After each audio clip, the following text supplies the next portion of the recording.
Assalamu alaikum, everybody. We have a very special guest for you guys today, Mukhammadali Sodikov. I'm so honored to be here. I think we're going to make the podcast today as legendary as possible. Are you the first niner? I'm one of the first Niners, I guess. One of the first. Yeah. I've been working at the bank for 4 years, and I hate this job. In my first attempt, I got 6.5, and then I later upgraded it to... Why should I learn English? What is it going to give me? They asked me, where are you from? Iran? Are you from Tajikistan? Why you sound so different? Are you from around here? I said, yes, I'm one of you guys. The best thing I heard from my teacher was a cheater. I go into the test, bingo, easy 9. Should people study at the university? Don't study, you're getting hit on the head. Could you name top 3 IELTS instructors that you know in Uzbekistan? Okay, it's just gonna be walk in the park. Just show up, do the test, you're getting another 9. That easy. Wow. That's really shame. I look at him, no, I've come prepared to die. Muhammadali, what if you had no prospects at all? US is overrated. That's right. It's so overrated. And when are you going to get married? Unless someone pays you $1 million, don't do it. Muhammadali, welcome to Everest. Assalamu alaikum, everybody. Welcome to our Everest official YouTube channel once again. And we have a very special guest for you guys today, Mukhammadali Sodikov. Muhammadali, welcome to Everest. Thanks a lot. I appreciate you inviting me on the podcast. I'm so honored to be here. I appreciate your coming all the way from Buxoro and having this podcast with us. It means a lot to us, not only to me, but to the whole team. I think we're going to make the podcast today as legendary as possible, right? Sure, let's do it. Okay, before we start, let me explain some things, both to you and to our audience. Normally, before having a podcast, we make announcements to our social media platforms, and we ask the public to send us questions. And based upon those questions, we normally come up with categories of the questions, and we basically discuss all the topics which are interesting to people watching. So if you are given some weird questions today, please don't get surprised. Yeah. This is what the public basically wants to be asked. And I think it's going to be very useful to people watching. Before I start, I have to tell that all the questions are taken from the audience. At the end, we're going to be asking from you to pick one question, which was the best one. And we're going to be rewarding the person who sent this question to us. We are going to give them the opportunity to study at Everest for free. Wow. For 3 months. Yes, we're basically going to be granting them a voucher, which allows them to study a whole course for free. Well, I don't think you need to be introduced. I think lots of people know who you are, but still, I think I should tell the public who you are. Please go for it. Well, a person in front of me, as I mentioned, is Mukhammadali Sodikov. He was actually... Are you the first Niner? I'm one of the first Niners, I guess. One of the first. Yeah. How did you guys settle it? The problem, I guess. There was a problem with that, right? I don't remember there ever being a problem.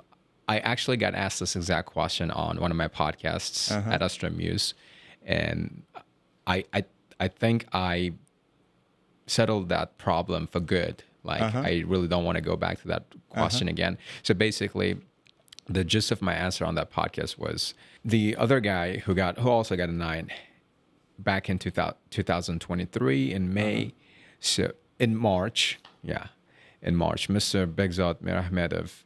So he's much older than me, much more experienced, and he's been in this industry for much longer than I've been around.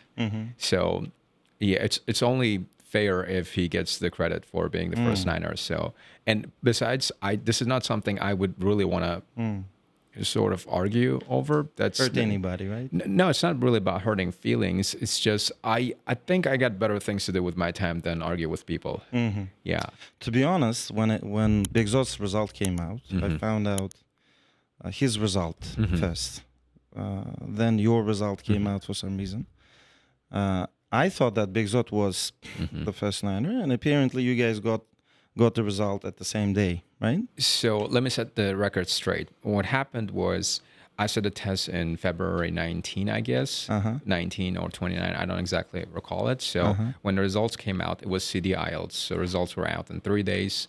To my disappointment, I got again 8.5, 3 nines, and not 3 nines actually. Yeah, 2 nines and 2 eights. That gives you an average of 8.25, I guess. So that's a little over 8.5, 6.5, whatever. And that's not really 9.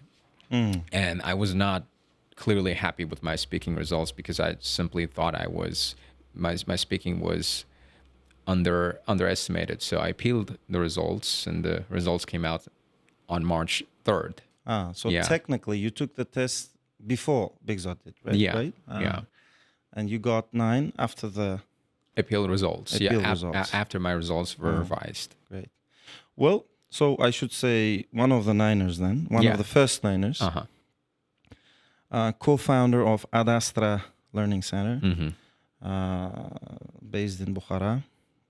You guys have one branch, right? Or only one campus for now. One campus. I've been there. Nice place with lots of students studying.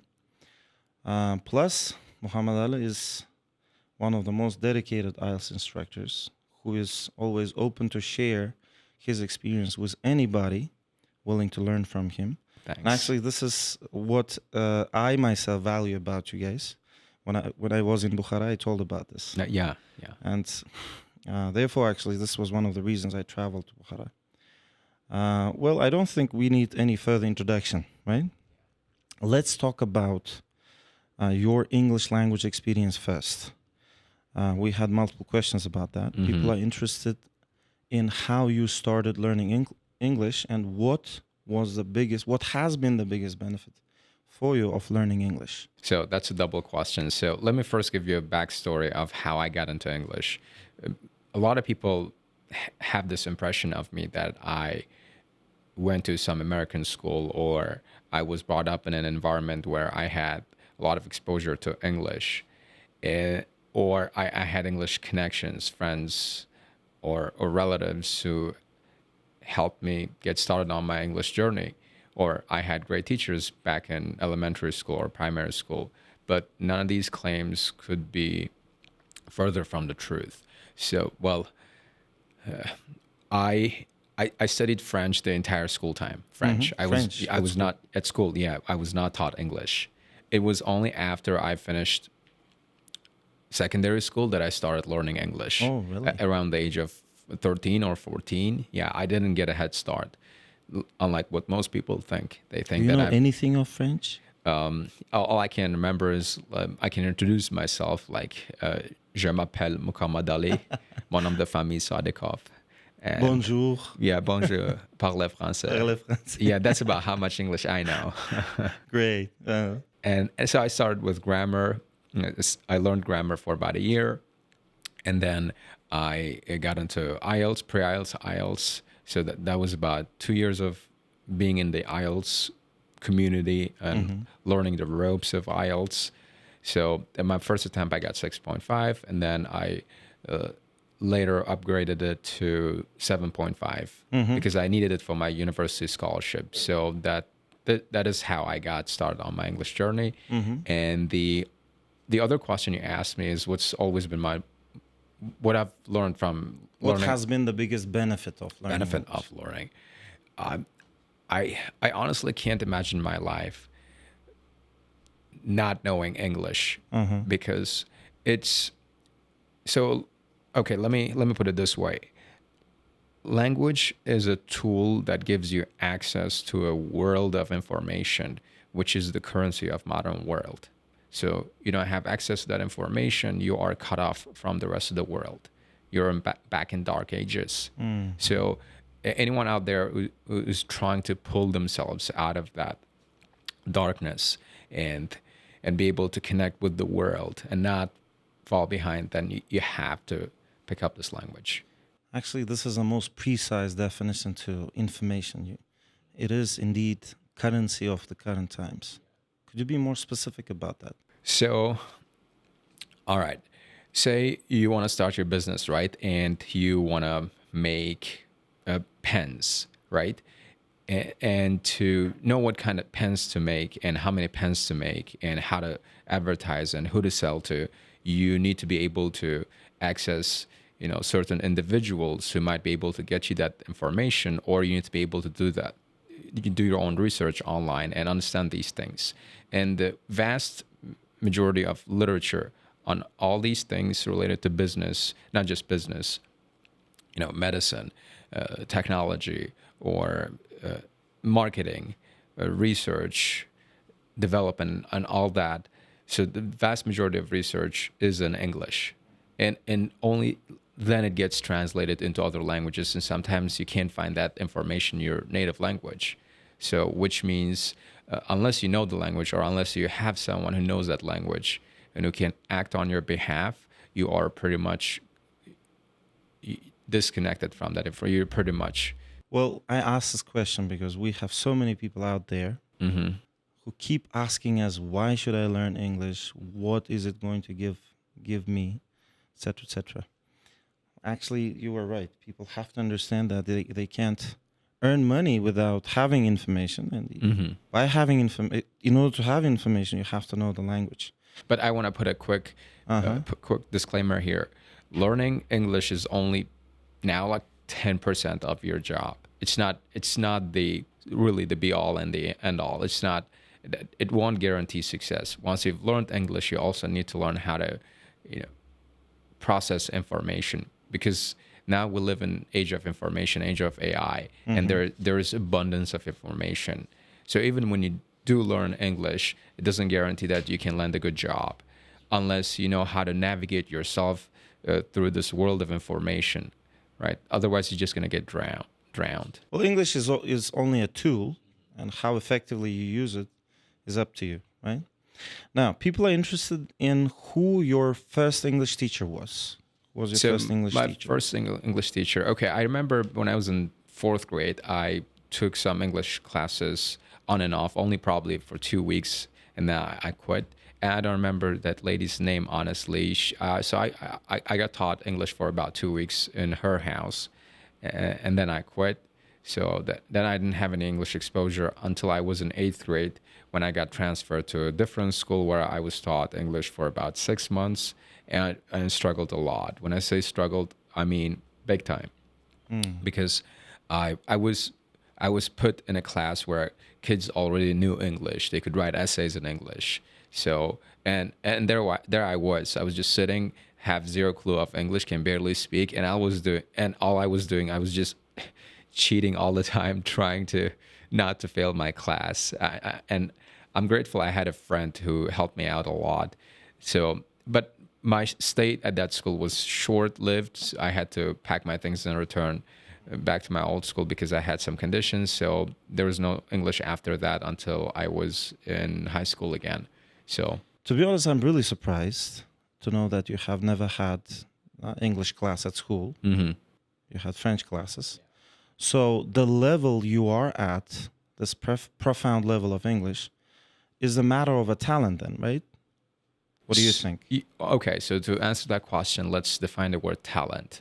So talent is, a lot of people think talent is an innate ability to do something.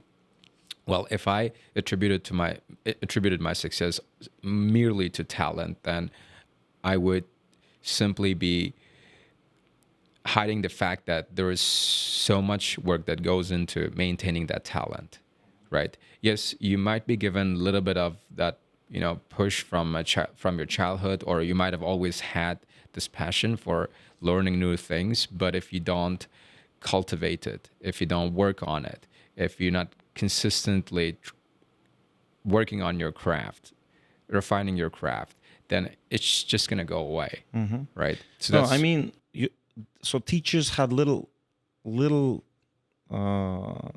contribution to your level of English. No, that would be so untrue, because I've had a lot of teachers, honestly. So my first grammar teacher was Mr. Abdulaziz. I don't remember his last name though, who taught me English grammar for about 9 months in his house. And then I had Mr.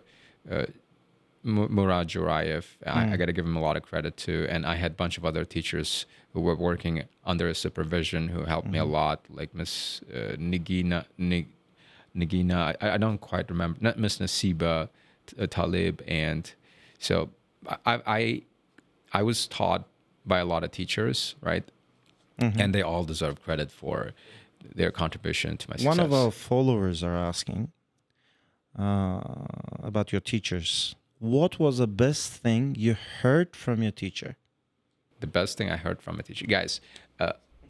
I've been out of school for so long that I can't at this point recall my school days, honestly. So I'm in my mid-20s right now, and last I got schooled was back in university, and it's already been 2 years since I graduated university. As for my IELTS period, that was about 10 years ago. So I'm afraid I can't answer that question. Well, I guess this simply. question is all about the way teachers motivate and influence their students positively. For example, I remember from my childhood, the best thing I heard from my teacher was a cheater. Oh, they called you a cheater, and Yes, that was a push. my primary school teacher, he was a man actually, he was a guy, called me a cheater. Before that, he has never even scolded me because I was a perfect pupil. And it was one of the math classes, if I'm not mistaken, and he was explaining a very, very difficult topic. He basically explained the topic, and he knew that nobody understood, and he wanted to show me as an exemplary to the whole class. And he came up to me. I showed him the solved equation, but I couldn't explain it to him. I couldn't explain why I did it. I have to admit that I copied it from the back of the book, basically. But I remember him calling me a cheater in front of the class, and that was a biggest push, as you said. And this is something I will never forget, I guess, because it wasn't the thing that he wanted to put me down in front of the class. He was just disappointed in me. He thought that I was the only person who understood the topic, but it turned out that I didn't. Were there such moments in your experience when teachers told you something and you will never forget? Well, I'm actually a kind of a guy who does not hold on to the past. Whatever happens, I just move on. Because if you dwell on the past, then you can't live in the moment. So I don't hold grudges against people. If there is any outstanding moment in my life, I might video record it or I might write it down. But honestly, no, I don't think I can really remember. Okay. Omar Dior is asking a very interesting question. We know that Mukhammadali speaks in English all the time. How do you manage that in Uzbekistan? I mean, I'm a shop assistant, and although I always want to speak only in English, people around me never respond in the same way. How do you manage to do this? Do you also speak in English at home? Well, it's near impossible when your job involves you being outside school. The only reason why I can speak English the entire day, all day round, all week round, all year round is because I'm an English teacher. So I'm constantly surrounded by students who speak English. My staff speaks English. Our receptionists speak English. Our printer guy speaks English. Pretty much everyone speaks English, or at least they understand when I say something. As for my family, I don't really get much family time these days because of my job. But when I ever do speak to my, dad or mom, so with my dad, it's usually Uzbek, and our conversations are really short. And so we rarely have small talks like, hey, how are you doing? Are you okay? I sometimes check on my dad and make sure he's good and healthy. And if he ever needs anything, I'm there for him. But so we don't have those small conversations, like those chit chats. With my mom, it's Tajik. That's my mother tongue. Yeah. So when I'm out shopping, or sometimes just random people come up to me and ask me stuff when I'm at the gym, I switch back to Tajik or Uzbek. And conversations are usually short, because the moment I start speaking Tajik or Uzbek, people think I have some speech issues because my Tajik and Uzbek are so terrible. Oh, really? And then You have an accent? I don't. English accent? Oh yeah. They ask me, where are you from? Iran? Are you from Tajikistan? Why you sound so different? Are you from around here? So yes, I'm one of you guys. Now, what happened to your language? Nothing. It's Because just, of your English exposure, it has changed over the time? not exactly. It's just so. It's not surprised that I sound no different than a native speaker of English, because not identical though. When I'm talking to a native, they can tell I make some mistakes and probably pronunciation, but still not a big deal. Yeah, I don't want people to get obsessed with their pronunciation. So what happened with me is, so basically language is a form of exercise that you're doing with your mouth, and over time you can adjust the vocal cords and your muscles in your mouth to perfectly mimic the sounds of that language. And I think that's what has happened to me. So I've reached a point where when I speak, it just comes out natural. The sounds, the vocalization, the stress, the reaction, and all that. So you've heard on social media probably a lot of people say that learning languages is not like a subject. English is not a subject. It's a sport. It's a form of exercise, and that's, I can confirm that. And that's the advice I have to all students who are trying to boost their fluency, right? You don't boost your fluency reading books. You boost your fluency talking. Even if it's a short dialogue, learn it and repeat it until you're super good at it. You're excellent at it. If you just do that, it's the most boring thing you can think of, but it's probably the most practical and effective approach to boosting your fluency. And it's so underrated. Great. So I guess what you do is, if you know that a person knows English, you by default talk to them in English. Yeah, right? yeah. And so the reason why I don't speak to them in Uzbek or Tajik is because I feel like they have an advantage when I'm speaking Uzbek Tajik, because I don't have the vocabulary to express myself as I wish. So that's the problem. But when I'm speaking English, I have sort of that advantage because I can think of in so many different ways, think of examples, and the most reading and learning I've done so far has been in English. So I can only retrieve that information in English, but not in Uzbek or Tajik. Okay. So if you talk to me in Uzbek or Tajik, you'd think I'm dumb. I'm an idiot. Yeah, never went to school. Okay. Yeah. So you cannot basically articulate well. Exactly. You can't Yes. explain well in Uzbek or Tajik, right? Yes, sir. When I went through the questions sent, I noticed that some people think that you don't know English, Uzbek at all, or Tajik at all. Some people think that you only know English. They may even think that you came from another country. Yeah, precisely. So that's why I'd like to hop onto silly questions category. Sure, no problem. Yeah. We have a guy who wants you to say something in Uzbek. To say something in Uzbek. Whatever you want, he says. I don't know what to say. I've never done it on tape. Okay, I don't think this is ever happening, guys. Okay, Yeah. it's not gonna happen, right? Yeah, let's not do it because it sounds so hilarious, and people are gonna probably make memes out of it. So That's right. yeah, let's scratch that question. Yeah, I scratched it already. So I think people are really interested in how you sound, what you sound like in Uzbek. In So that's Uzbek. why they're asking this question. But that's totally fine. Yeah. Now, you told us about the start of IELTS.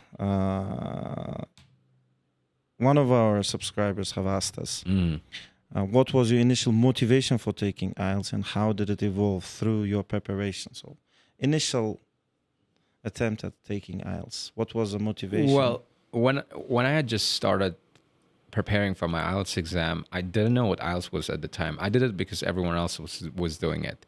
I did it because my parents wanted me to. I did it because I wanted to get into Westminster International University here in Tashkent, and one of their requirements is IELTS, and you need a good IELTS score if you want to get a scholarship, and that was my intention. Yeah, that was the reason why I got into IELTS, and after that, I stuck with IELTS because I needed a job. Once I had moved to Tashkent, I tried to take care of myself. I tried to make some money so I could support myself without having to rely on my parents. So I had that sense of independence from the age of like 15, 16, 17. So and the only skill set I had was teaching. The only skill set I had was English. So I started marketing it.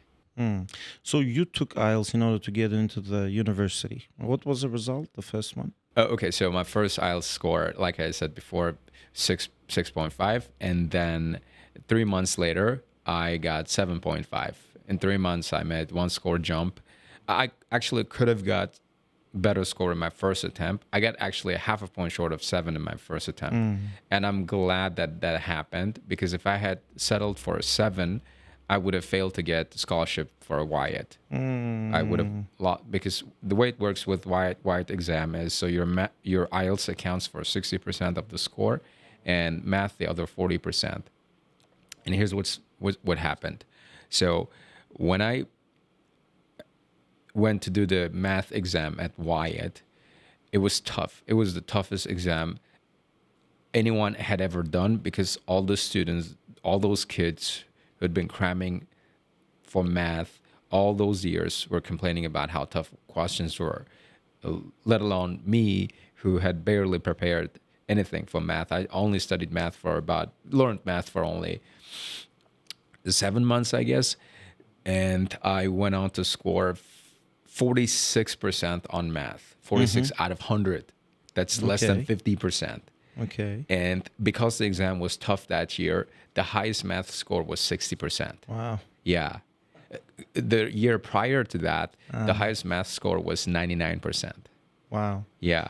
So your 47% was good then? I got 46, 47% and 7.5, and the combined result was like 56 or something.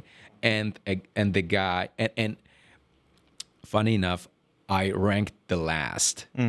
There were 20 scholarships, and I got the 20th. Wow. I got the 20th. And the guy who got the 21st place, who couldn't get a scholarship, had IELTS 7. And his math was a little higher than me. Oh, really? Oh, yeah. How did it happen then? Because simply IELTS accounts for more of the score, more of the average. Yeah. IELTS accounts for 60% and math accounts for 40. Okay.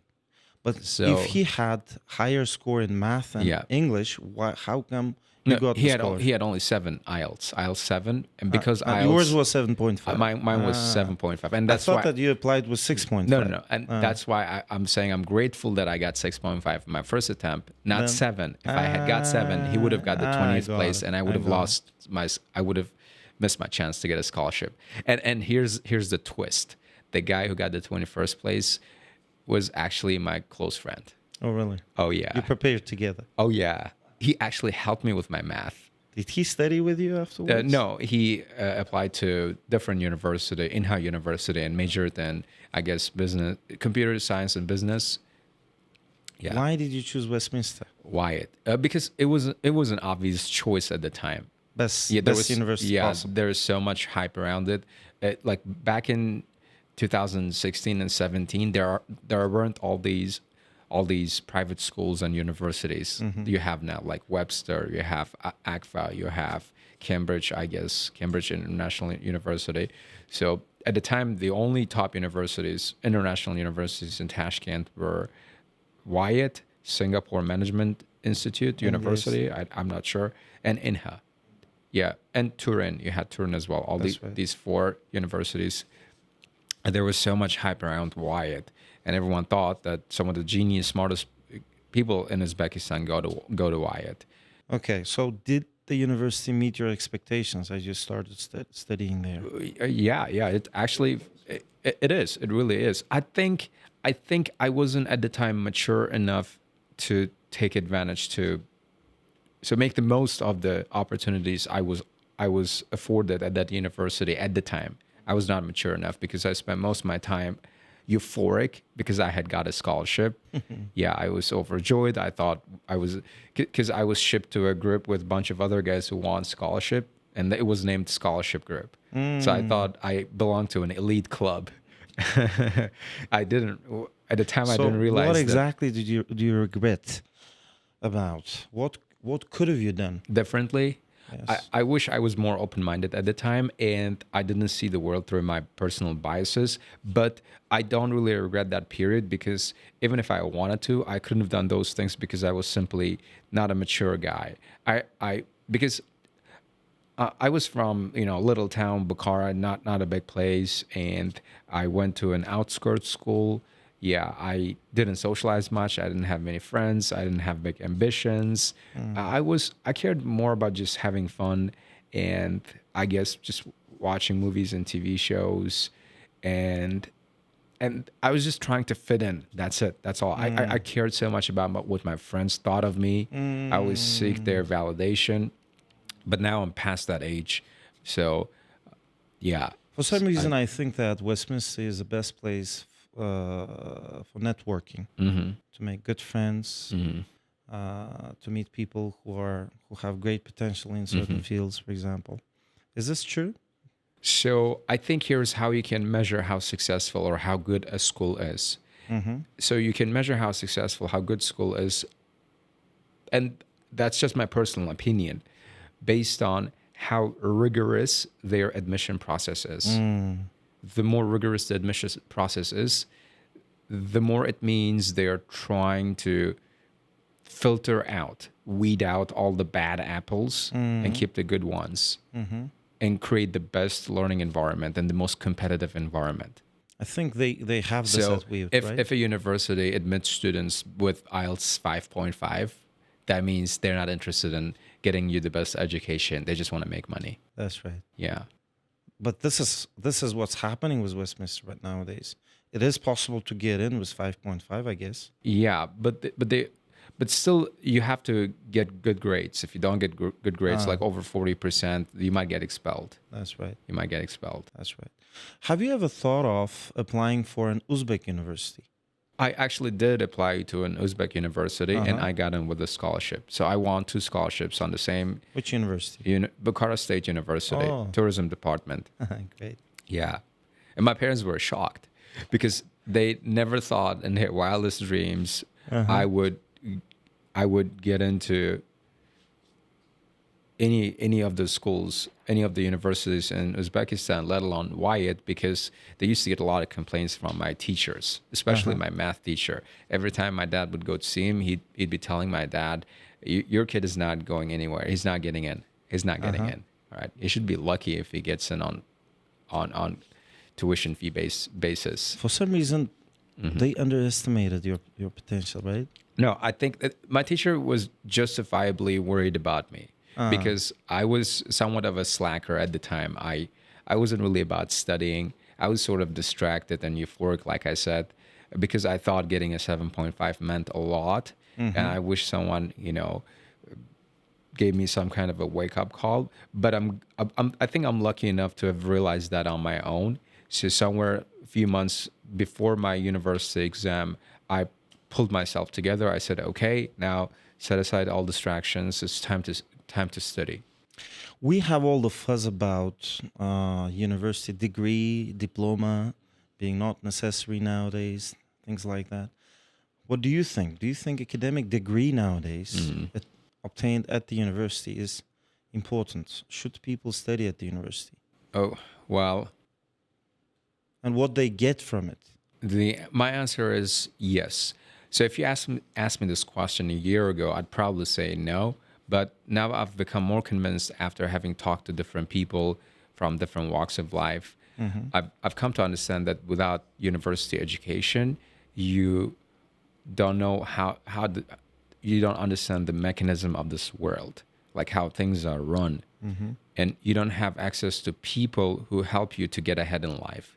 So university is about understanding the theoreticals of this world, as well as building a network of people who can, do you favors when the time comes. So, yes, you do need one. And you have to be very selective as to which university you go to. And you might want to especially pay attention to, 1, their admission process, how rigorous it is, and 2, pay attention to their alumni, people who graduate That's at university, how successful they are. where they are employed, are they successful? But isn't it true that it's possible to learn all the things that you're saying outside university too? So the reason why it is possible actually, but the problem that is you have to have sheer amount of discipline, self-discipline and structure, and you have to be consistent. So, and one of the things universities do is they facilitate an environment where you're sort of forced to stay disciplined. You're forced to stay consistent. You have to show up to class every day. You have to do your exams. You have to revise the lectures, right? Which is something most people would not do on their own because they simply lack initiative. They don't have initiative. I should wake up tomorrow in the morning and study this book or that book or watch this tutorial or listen to this podcast. Even if they had that, they'd only do it for a week. And after that, all that enthusiasm is gone. So they need sort of someone holding a stick over their head. Hold the stick. If you don't study, you're getting hit on the head. So you need that. You really need that push. That's right. I don't think outside university it's possible to form discipline at short amount of time, I guess. Apart from Westminster International University, what other university in Uzbekistan would you recommend for young people to apply?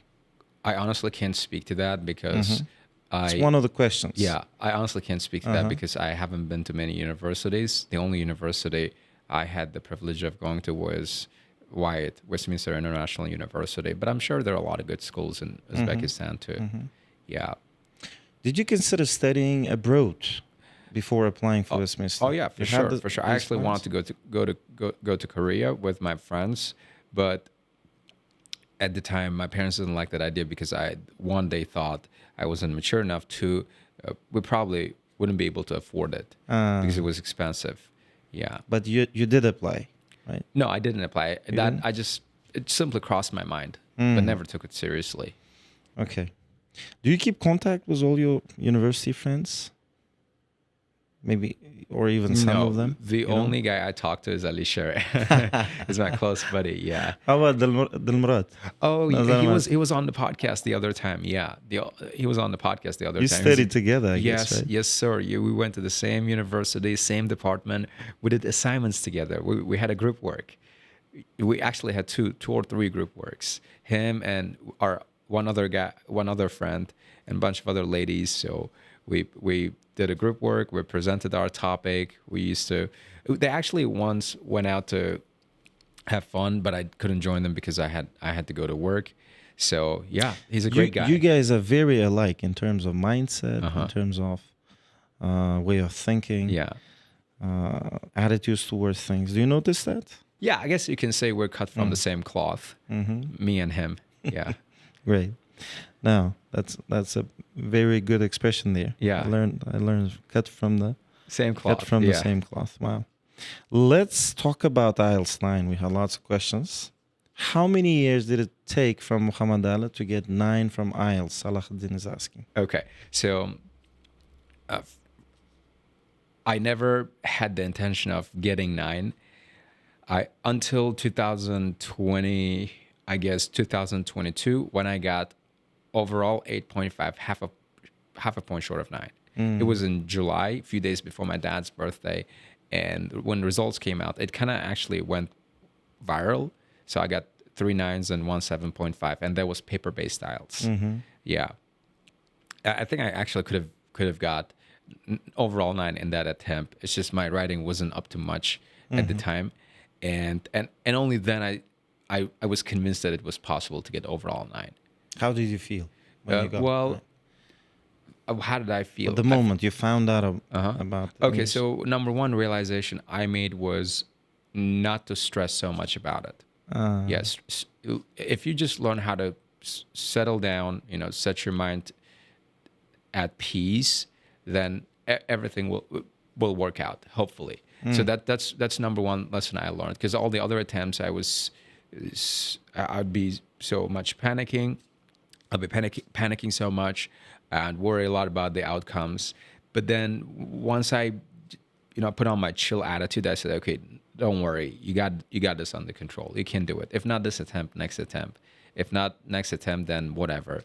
So you need that sort of attitude so you can let the smart, the ingenious guy inside you come out. But that guy is not gonna come out when you're panicking, when you're worried. That guy is gonna stay inside. Did you feel the same way when you got IELTS 9 third time? Oh, okay. There's an interesting story. There's a really good story about third time I got 9. So that's a really good question because my third one is special one. Not the first one, not the second, but the third one. Third one is really special. British Council it was, right? Or IDP? No, it was IDP. It was IDP 9. So I got it actually the week after our podcast. Oh, yeah. Oh, really? On the day I had Mr. Dilmurat on the podcast. I had exam and then came and shot the podcast.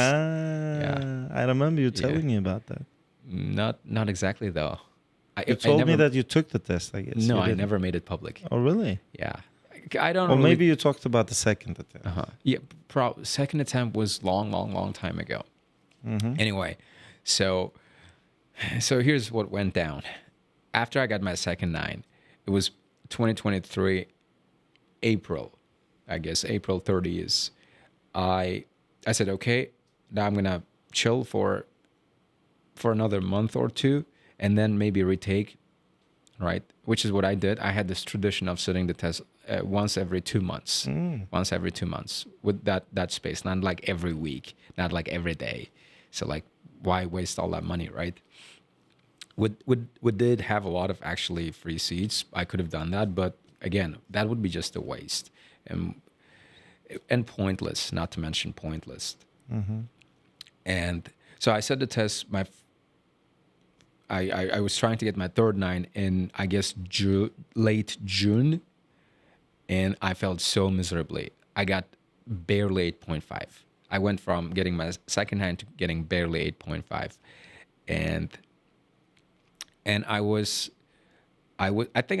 guess I was at the time probably overestimated myself. I thought like, okay, it's just gonna be walk in the park. Just show up, do the test, you're getting another 9. That easy. Right? And that actually messed up with my energy. I was not in the right headspace because I was already planning what I was going to do with the third 9, how I was going to market and school promotion and stuff. And I was already thinking about podcasts I'd be going on and how we would go about those podcasts. I even had a script written. Oh, yeah. So because So you had a checklist of things you're going to be doing after third 9? Yeah. I literally did before I get my third 9. Was that your motivation then? So interviews and things like that? Promotion? After my second 9, I realized 9 was kind of a big thing. I didn't realize it meant so much to people.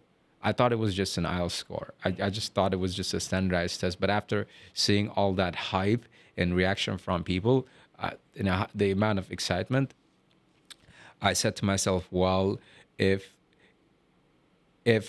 people are interested, then if people dig it, why not go and get the third one? So get the school more attention, more publicity. So we'd have that leverage. Yeah. As much as I'm a teacher, I'm also an entrepreneur. So I think about the marketing side of things. So I got barely 8.5. And the day the results came out, I felt so soul crushed because I had somewhat built my existence around the idea of getting 9. I had attached too much, I guess, importance to getting 9, and so my ego took a beating. I was not okay with it, and later that day, guess what happened? I get a visit from my dad, and he comes and tells me I'm at work, and he visits me at work and says, hey, you have to go and get a new suit. You have to go and shave your beard because tomorrow you're meeting the president. Wow. I said, what's going on here? And he was like, you're getting an award for getting a 9. I didn't know you got an award. Yeah, presidential award. They call it brave heart, sort of. Mardon, they call it. Yeah, I guess that translates to brave. So that's a presidential award given to young people. So Actually, president came and gave the award to you? well, let me get to that part. I'll get to that part real quick. So when I heard that, I was confused. Like, I didn't really understand what the universe was trying to tell me. I didn't really understand. I didn't know what to make of it. Okay, so I get a 9, and I'm so depressed as hell. And then here comes this news. I said, okay, fine. I went, shaved the beard, and got a new suit, and went to Tashkent on that night. So the next day, I go to a hotel where they've gathered all the award recipients, and there was like 20, 30 guys, I guess. Some my age, some are a little older. And I asked them, hey, what are you here for? And they say, I own a robotics company. Or one guy says, I've won the gold medal in army competition, world competition. And I'm thinking to myself, what have I done? All I've done is just sit a test and get a 9, and I'm getting a presidential award for it. It doesn't make sense. Doesn't really make sense. So, and then we get taken to a venue, and then I later find out the president isn't coming because at the time it was presidential election time, and he wasn't involved to be in any of those campaigns, so he didn't come. Instead, they sent a senator. Yeah, he was a big guy though. He was a big official. And after that, so I sit the test again a month later, and then sit the test again a month later. Everything, all those things about sitting tests every 2 months and not getting attached to getting 9, everything just went out the window. I wasn't thinking about it. I was obsessed. Now I wasn't acting out of passion. I wasn't acting out of just excellence, wanting to get better, but rather out of greed. I was overtaken by greed. I had no control. I couldn't help it.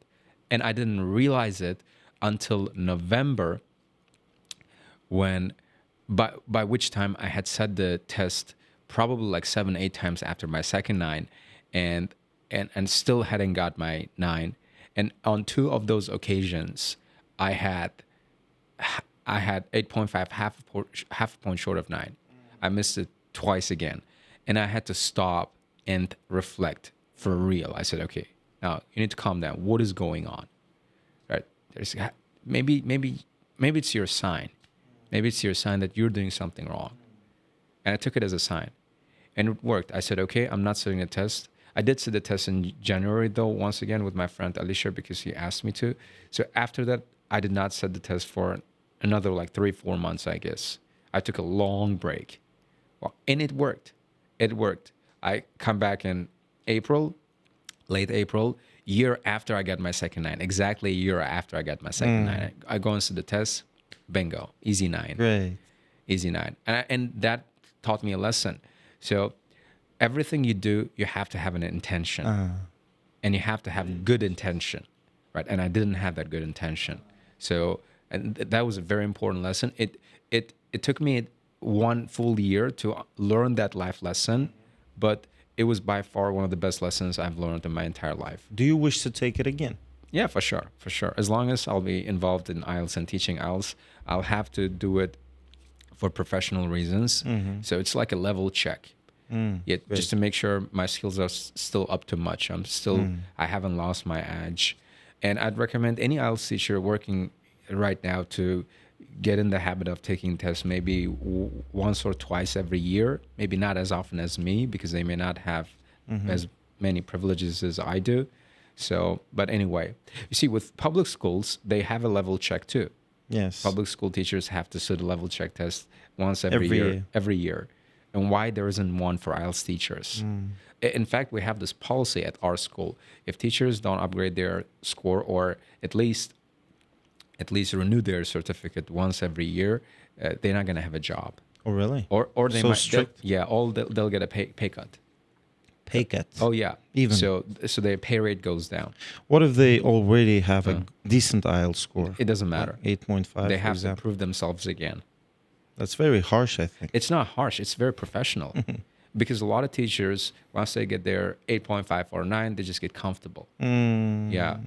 Well, it doesn't matter how many 9s you have if you have no use to students. This is something I was thinking about actually to apply at our learning center. We have a KPI system which is focused at student results rather than teachers' personal results. It is focused at teachers' personal results. We reward them if they increase their personal score, but if they do nothing, we do not punish them. So I'm thinking, once you said about this, I'm thinking about maybe to introduce this, right? For sure. It And serves as a push, right? a great push. Imagine it's gonna, all of a sudden, all teachers gonna feel like they have to do something. They have to start writing essays. They have to learn and speak. They have to have some habits to keep their English good intact. They just start doing something. But would Just you spurs agree them into that action. IELTS is a direct, high IELTS result has a connection with teaching skills? Would you say that high IELTS score represents a good teacher? No, not really. Not really. But you do need a high IELTS score anyway. Even though having a high IELTS score does not mean you're a good teacher, you have to have one anyway. What is the Just definition of a good teacher? a good teacher. How do you define a good teacher? IELTS So, instructor. A definition of an IELTS instructor or a teacher for that matter. To me, it's very simple and concrete. It's someone who does whatever it takes to get results. Mm-hmm. So here's what I tell our teachers all the time whenever we have staff meetings. Okay, so on day 1, you get the student. On day 90 or day 120, the student graduates. And it's irrelevant to me what you do within that period. You just get me a result. Yeah. That's pretty straightforward. It is. So get creative. Be a problem solver. If one technique doesn't work, ditch it. Try another one. Whatever you do, this is your deadline. And that's sort of the corporate way of looking at things. In the corporate world, people have deadlines. Their boss just gives them a deadline. Hey, I need the job done by this day. This is your due date.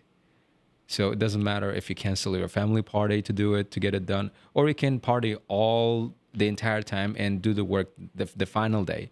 But when that day arrives, I need the result. If you don't have the result, you're fired. How do you guys measure the results of your teachers? So we use a bunch of indicators, but they're not put on paper, right? So one is so I mostly rely on student feedback. To me, not necessarily the students' scores, but rather the student feedback. So because there's more to learning than just getting good results. Sometimes students get good results because they're just immature. They don't know how to carry themselves in high stress environment or high pressure situations. And doesn't mean it's the teacher's fault. The teacher has done their job, right? So if I get positive feedback from students saying their teacher is amazing, he or she shows them a good time and everything is clear, and they enjoy being in that teacher's class, then it's good. It's good. Genuinely. How many enjoy being teachers there. have you had to let go since you guys started your learning center? So far, I guess about 2 or 3. Yeah. 2 or 3. So far, about 2 or 3. And Do you regret? no. So think it was- because firing an employee, not an employee, it's a team member, a family member, is a royal decision. It's a really important decision, and we have to think long and hard before we pull the trigger and let go of someone. So, and on those occasions when we had to let go of a teacher, it was for professional reasons and no hard feelings, not because we didn't like their character, not because we didn't like the way they treated us, right? Because I don't really mind it if you call me Muhammad Ali instead of a teacher, or I don't expect you to show me respect, Flatter me, right? or flatter me, exactly, compliment me, right? What I need you to do though is I need you to do a good job. I need you to do your job well. And on those 2 or 3 instances, teachers weren't being professional simply for experience reasons, because they were just new to the job. And and they had their shot. They had actually many shots, and they blew them all, and they had to be let go. And the other thing is, some other times teachers would just resign because they wanted to move cities. They wanted to go to a different city, or because they said our standards are too demanding. Yeah, they said they want something easygoing, something less intense. Yeah, and I don't blame them for that, because I know What's how your style? demanding we How are. do you actually tell the people that they're fired?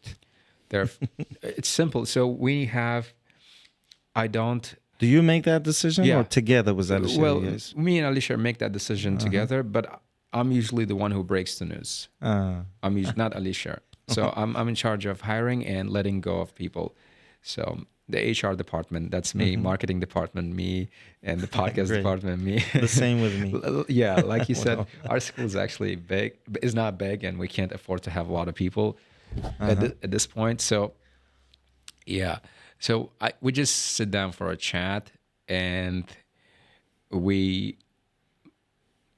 I give them our side of the story. I listen to their side of the story, and I just tell them that we can't work together anymore. That's it. It's we just have to part ways. Have you ever changed your mind during those talks? Oh, actually, I did on 3 occasions. On 3 occasions. So quite recently, one of our teachers, I sort of caught her flirting with our printer guy, and I didn't like it. That's bad. And I didn't like it. I was like, okay, miss, I said, no workplace romance, okay? This is not good. And she didn't like that comment. She's like, that's my personal life. Stay out of it. Yeah, and we're actually liberal-minded people there, democratic, so they don't mind talking back to you, to me. Yeah, right. I know with different places, I've worked at different places, you don't get to talk back to your boss, right? But with me there, we're like friends. So she's like, whatever I do outside teaching or outside the classroom, it's my business. It's not your business. Stay out of it. I said, okay, miss, I get it. But you see, that is not the kind of culture I'm trying to build here. So I'd really appreciate it if you kept it out of the school. If you want to go on dates, if you want to have fun, do it outside school. Knock yourself out. I have no objections, okay? You got my blessing. But don't do it in school premises, right? And she said she was fine with that. And a few days later, something happens, and she basically tells Alicia she's not happy about the way people are at the school. They're so disingenuous.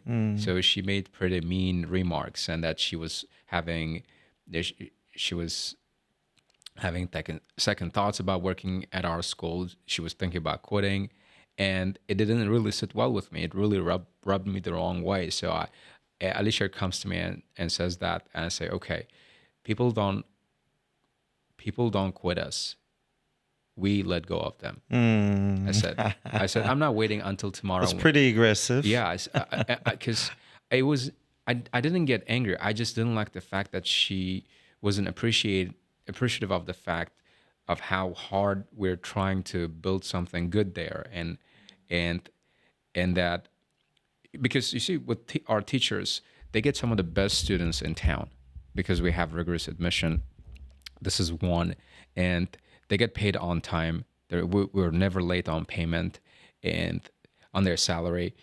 On top of that, they get a lot of good privileges for working with us, and they get unrestricted access to our program, to other programs.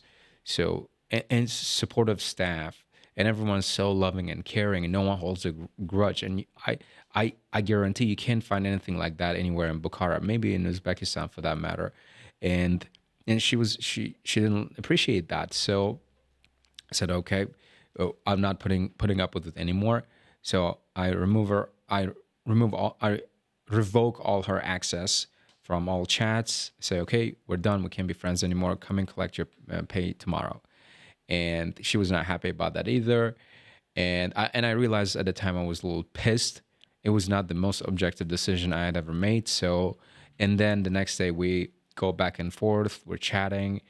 We're just, talking. She was telling me how unfair it was that I did it so abruptly, and I was telling her that I was not happy. And then at the end, we worked it out. Okay, it's just a regular. It's just an ordinary office drama. So, and then she was back, and so that same thing happened a few weeks later with another teacher. They felt like quitting because they take a cue. They take a cue from each other. They see if that teacher can do that, I can do that too. Yeah. And with those teachers, I understand why they're so quick to quit their job, because they don't have a family to provide for.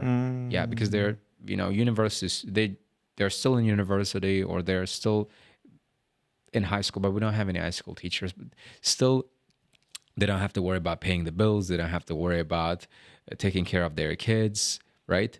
But if I were to have that conversation with adult, the tone, the vibe, the feel would be entirely different. Yeah, because they understand how hard it is to get a job, how hard it is to make a living. So, but for some reason, not for clear reasons, for obvious reasons, young people not. We have the same principle here at Everest. It is prohibited to have a romance with your colleague, to have a romance with your student. We don't even allow them to do so outside work.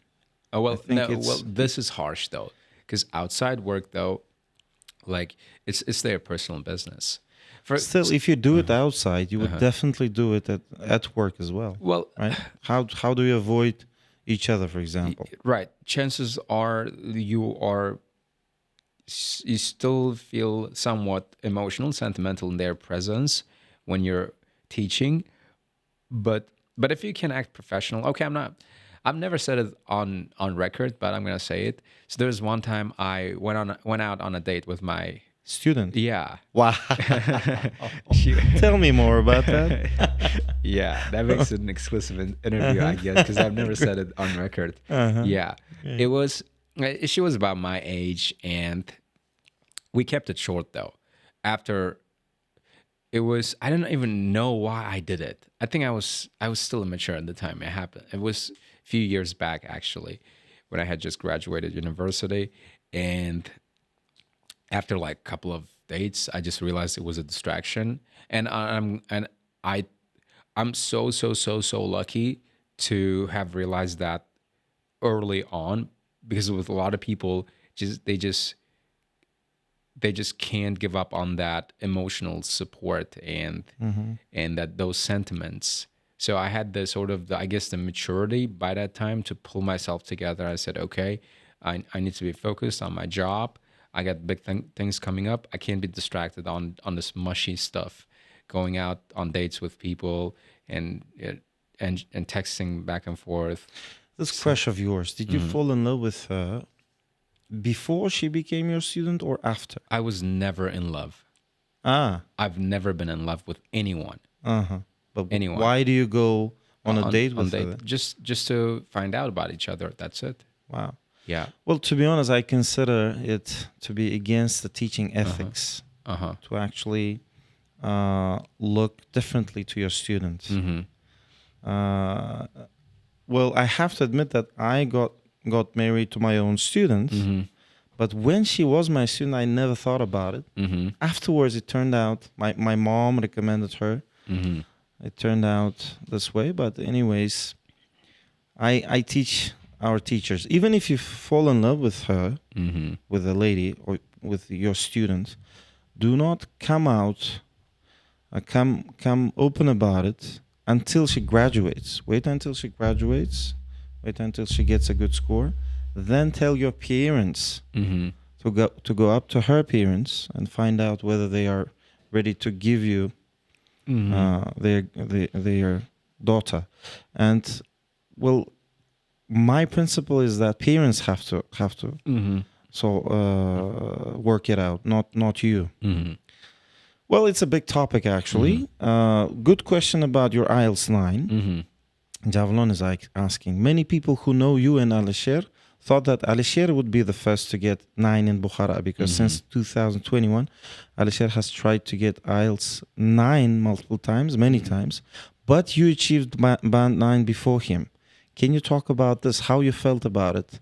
How did Alisher feel about it? I think he was genuinely happy because Uh-huh. when I got my first 9, he found out that I got a 9 before I did, because so when my appeal results came out, I received an email on my Gmail, and I open it. It says that your score has been changed, and I didn't think it was 1 point change because I had 8 in my speaking, and apparently it was changed to 9 from 8, which probably never happened in the history of IELTS. Yeah, it was nothing short of miracle that it happened. Well, it did happen, but it didn't change from 8 to 9. Yeah, exactly. That's right. Exactly. So, because to get a 9 in speaking, you have to convince the examiner that you can speak English as well as him, if not better. Yeah, you're just one of them. That's right. You're just one of You them. have to talk better than the examiner. Yeah. Or be pretty convincing that you have good English. Now, back to my story. So, and at the time, IDP was in Bukhara holding a test, and so Alisher calls them up and asks them if we could get the results, right? And then they say to Alisher, okay, if you want to know the results, you should come to our venue where we're having a test right now. And he goes there. I didn't have a car at the time, so he drove there, and he finds out, and then he calls me. He says, they're not telling me the results. They're saying that you should come there. You should go there. I said, okay, fine. I get a taxi. I go straight there, and I kind of felt it was a 9 because they otherwise would have called me to go there. Yeah. So, and You didn't receive the message first? it was appeal result. It was not. It was appeal result. No message comes at the appeal result. With appeal, you only get an email saying that your score has been changed. Yeah, but for some reason, I didn't get a message telling me exactly how it was changed. So that part is still a mystery. Now, so I get there, and when I walk inside, they're holding a camera, and I instantly realized it was a 9, and he was shooting a reaction video. I was shooting a reaction. I think video. I saw that video. Yeah. Right. You must Famous video. Yeah, you must have seen that video. Yes. And then he says, and there's a guy, IDP guy standing, Mr. Ismail, I guess. No, the other guy, the taller one. And he says, dear Muhammad Ali, I'd like to inform you that your score has been changed to 9. Congratulations. And he shows me the scores on my phone, on his phone, and I like take a closer look in disbelief, and I go like, okay, sure, not bad, because I knew it. I'd only be You had a very calm reaction, to be honest. Okay, so You didn't notice. you would only be shocked if you thought you couldn't do it, if you thought you didn't deserve it, if you thought it was just a miracle, if you thought it's like those boxers when they fight, right? When they win the match, they can't believe that they won. They start celebrating. They start screaming off the top of their lungs, I beat him, I beat him. But if you go and watch the fight with Joshua and Ngannou, the boxing match, DANZ. Joshua didn't get excited. That's right. Not at all. He knocked out Ngannou, and he was so calm about it. He didn't even say anything. He just walked around quiet because he knew the outcome. That's right. Yeah. So that's I guess how it felt at the time, because I thought I knew getting 9 was easy, so I wasn't surprised that that happened. It just took a little longer. So how did you guys celebrate together? No celebration. No, because like I said, it didn't mean like a big victory to us. Wow. So the only thing we did though was to get a Ad Astra stand on top of the building, which we didn't have back then. I said to Alisher instantly, okay, call the marketing agency. We need a big light up stand on the rooftop, right? So people can see it from far away. All right. And I also got invited to Niners podcast, first Niner podcast to Tashkent that day. So I was thinking about packing. Yeah. That's it. No celebration, no parties. Yeah. Everyone was back to work. Another question. What did you give up to get IELTS 9? What did you have to give up? Nothing. You don't have to give up anything. The only thing, I don't really consider it a sacrifice, really. The only thing you'd have to do is to make lifestyle changes or pick up some habits that make it more likely that you're constantly practicing English, you're constantly speaking English, or constantly exposed to English. And that, to some people, can be somewhat isolating because they're not talking to their friends who speak Uzbek or Tajik, or they're not going to family parties anymore. So yeah, I guess that's the only, but I don't even call it sacrifice. I prefer it this way. Nur Muhammad is asking, if you hadn't become a teacher, what profession would you have chosen? So I would have become a business owner or an entrepreneur for sure, because, well, for one, my major was economics with finance, so I knew I'd do something with numbers. I knew something with, I knew I would not go into some government job for sure, because I never imagined myself wearing a suit and a tie and showing up 8 a.m. and doing it on repeat. I would have had a miserable life if I had gone down that path, if I had gone down that road. So I would have become a business owner for sure, and here's why. Being a business owner or an entrepreneur or entrepreneurship is the ultimate challenge you can think of. The ultimate challenge you can think of, because it's the multifaceted area. It's the multidisciplinary, actually, pursuit involving understanding and knowledge of different areas like a business itself, how to run a business, how to communicate with people, how to market your product, how to develop your product, and how to build a team, and how to get the right technology. So so if you want to live up to your fullest potential in life, then you have to become some kind of an entrepreneur. Yeah. Otherwise, you're just a cog in the machine. But wouldn't you say that it's a bit risky? It is risky. It's very risky. There is a lot of risk, actually. So people may lose their money. Yeah. Before, okay. Here's how I planned that I'd become an entrepreneur. One, I realized to become a successful entrepreneur, I need a really good product. At the time, I was listening to a lot of podcasts, and that was one of the things that I'm really grateful that I started doing early. I'm really happy that I got into early on, and that's listening to podcasts. And I was listening to different entrepreneurs and guys talk about how to run a successful business. And there's this guy I really like, and his name is Alex Hormozi. You can look him up on the internet. He's a great entrepreneur, and he gives a lot of good advice, not just on running a business, on life and everything.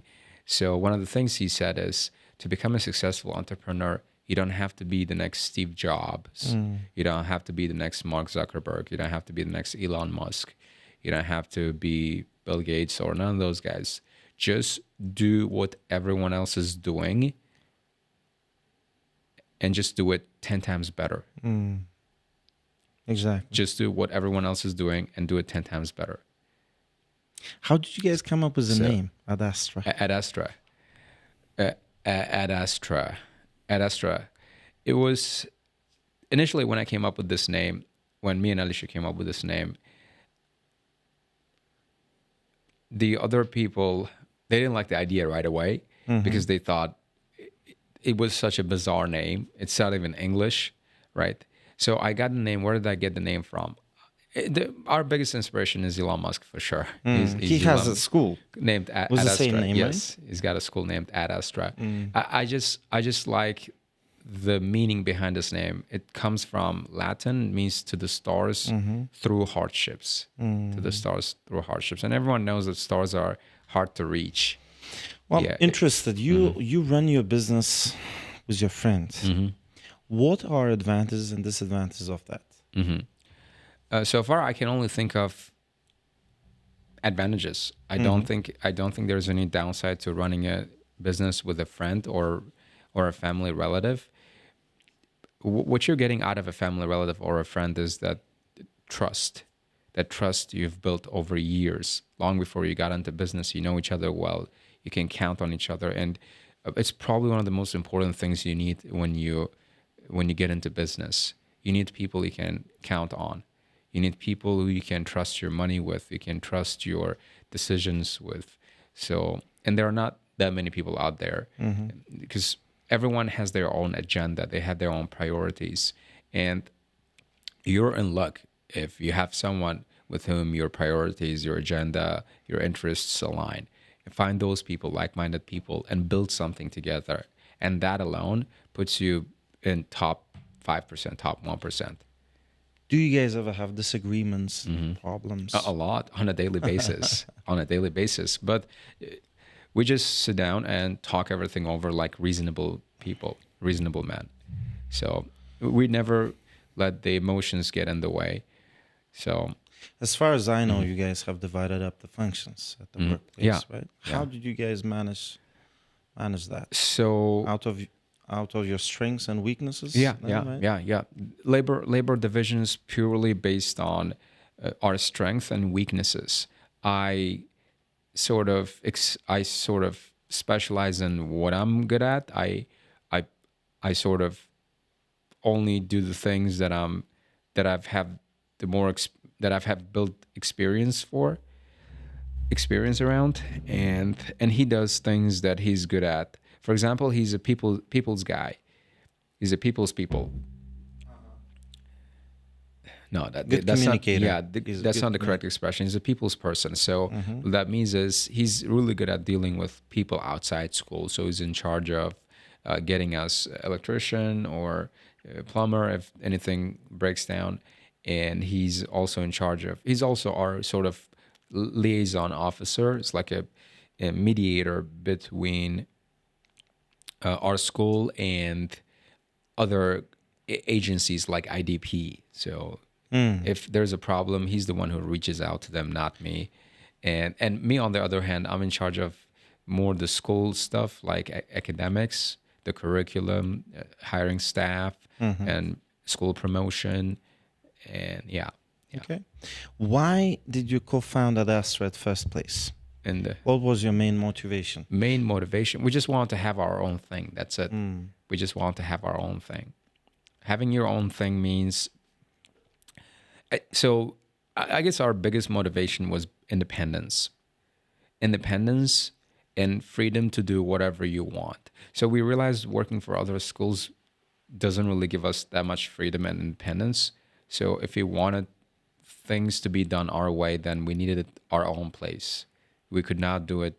We could not really do that under someone else's roof, however generous and kind-hearted they are, because they have their own philosophy, they have their own mind.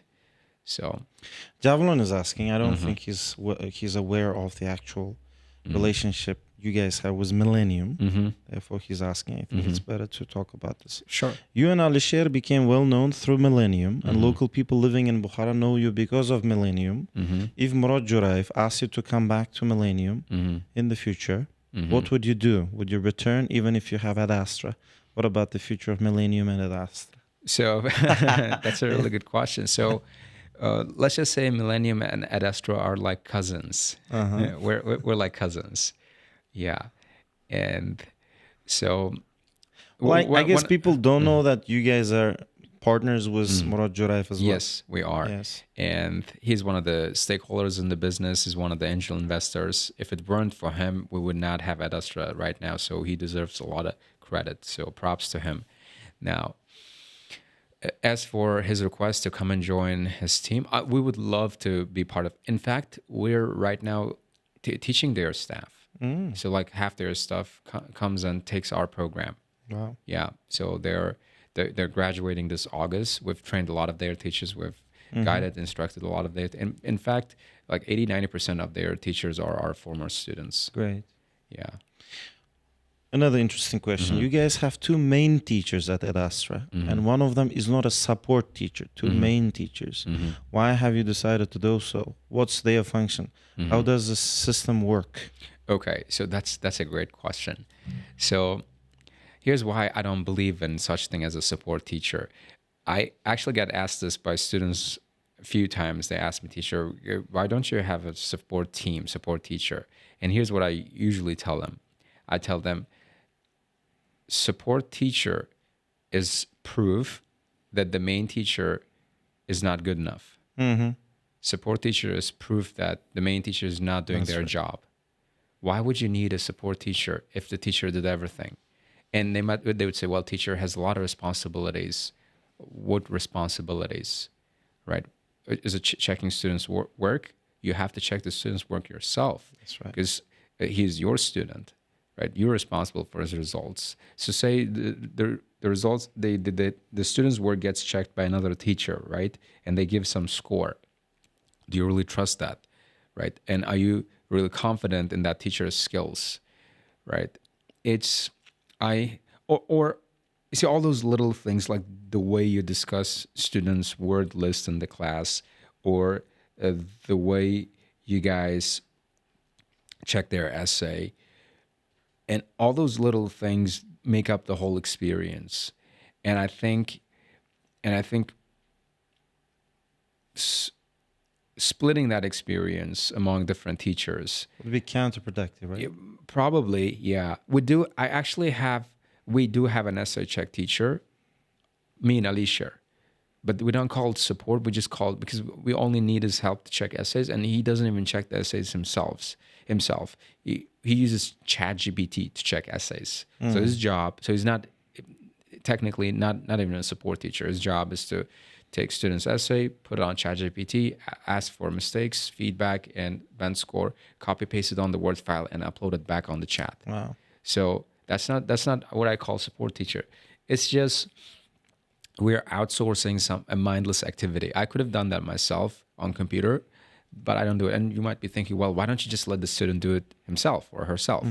Well, then how do you know the student is doing it? Right? That's right. So there has to be someone in charge overseeing it.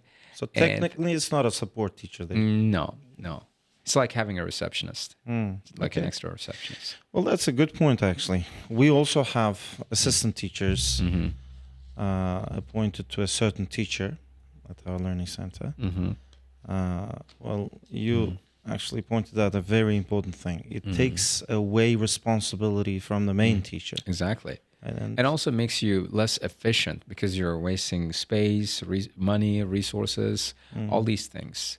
So you might instead, what you want to do is extend the class duration, right? And minimize the class size, which I know doesn't sit well with a lot of schools here because rent is expensive. Yes. And there's also their staff salary. You're going to have to give them a pay boost, pay rise, but results going to be much better, I think. Is Mukhammadali planning on teaching until the end of his life, or does he plan to change his field of work in the upcoming years? Okay, so I think regardless of what industry you're in, when you're at the top, you're a teacher. That's right. Even though your title does not officially go your teacher or professor or educator, you're a teacher. So this podcast, you're learning quite a lot from this podcast. That's right. Even if you had a different guest on the podcast whose occupation is not teaching, you could still call this podcast an educational experience because they're sharing their insights, their knowledge with the public. So yes, I'll be teaching for as long as I'm alive, but not in traditional sense. In traditional sense, where I come into the classroom and give lectures, I can do that as well. Maybe bigger lecture rooms, go on seminars or whatnot. Yeah. So, and not necessarily only teach English. So 2 years ago, I only taught English. Now I'm teaching English and teaching how to teach. So who knows, maybe in 2 years from now, I'm going to start teaching how to podcast. Yeah. Wow. Right. So You'll be a unique teacher this way. I don't think there's anybody who does that. Yeah. So pick up a skill, get really good at it, and learn how to market it. There you go. Great. So that's now, as a renowned IELTS teacher, could you name top 3 IELTS instructors that you know in Uzbekistan? Oh, that's going to be tough because there's a lot of them. There's a lot of them. Alisher, Murodage Juraev, etc. There's a lot of them. I think that's it's a bad question. It's like asking who are the top 3 soccer players in the world. So what are you gonna say? Well, if you say it's Messi, Ronaldo, and I don't know, Benzema, you would be saying that all other soccer players are bad because they didn't make it to the list. No, no. So that's not to answer that question. Have you ever had anything that made you embarrassed as a teacher? Embarrassed. What's been one embarrassing moment? No, not really. Not really. I mean, whatever happens, I just brush it off like nothing, because I'm human after all. I make mistakes, right? Yeah, I'm doing my best. So you have never had any embarrassment. If I ever make a mistake or something goes wrong, I just apologize for what happened. You see, like the podcast we shot, the last 2 hours, the mics weren't recording, right? And I was actually embarrassed to say that to you, because you traveled all the way to Buxoro to be on the podcast, and we shot for 5 hours. It was 1 o'clock in the morning. No, not to worry. Such things happen with us as well. Exactly, right? And I thought to myself, okay, I'm just doing my best here. I have to tell him the truth, okay? He deserves to know. And so, yeah, I mean, with adults, we don't really get much embarrassed because we're mature to know, to realize that we're humans after all. It's teenagers who usually get embarrassed because they think they have to be perfect all the time. Do you also learn anything from other IELTS instructors? And if so, who are those people? No, not really. The only channel I follow on social media is IELTS channel I follow on social media is Ali Share Posts. If I want to learn anything in terms of IELTS, I just go on YouTube and watch some tutorials by native speakers of language. Why is that? Well, for one, they're a credible source of information. Second, I've never done much preparation in the way of IELTS, except for some writing tutorials I watched online, and they are IELTS Advantage. You can watch. It's a great YouTube channel, and there are some online courses that Alisha bought, and I paid $0, by the way. Yeah, because always come to me and say, hey, there's this online course. I think I should get it. I think you should do that. And I'd be like, chill, dude. You have all these courses on YouTube for free, so why pay? I genuinely believe that students at this point should not spend a single penny on an online course, not a single penny. If you're doing that, you're out of your mind, because there are so many free courses online. Muhammad is asking, you have already achieved all that a single teacher and candidate can achieve in IELTS. What's next? That is not true. That is not true. That could not be further from the truth.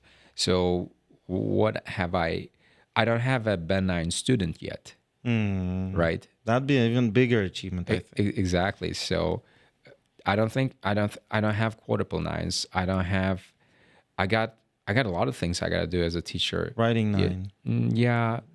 But I'm not really obsessed with IELTS at this point anymore. I've realized that if I've teaching IELTS, let's just say we got some good things coming in store. We got in store for you guys, and you'll find out about them soon enough.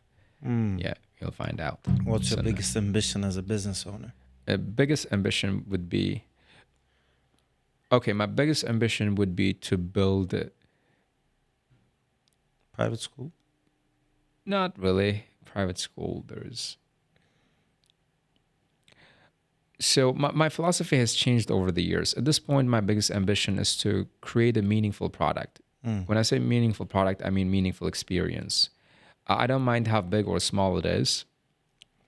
I just want to make sure that I feel good being part of it. Other people feel good being part of it. So because sometimes we get so hung up on the chase of making a lot of money that we forget to actually build something good. So and that's what's been lately happening a lot in these these years. So people are making a lot of shallow products that really don't have much value to people, and it's no different than just cheating, ripping people off their money. So ripping people off. So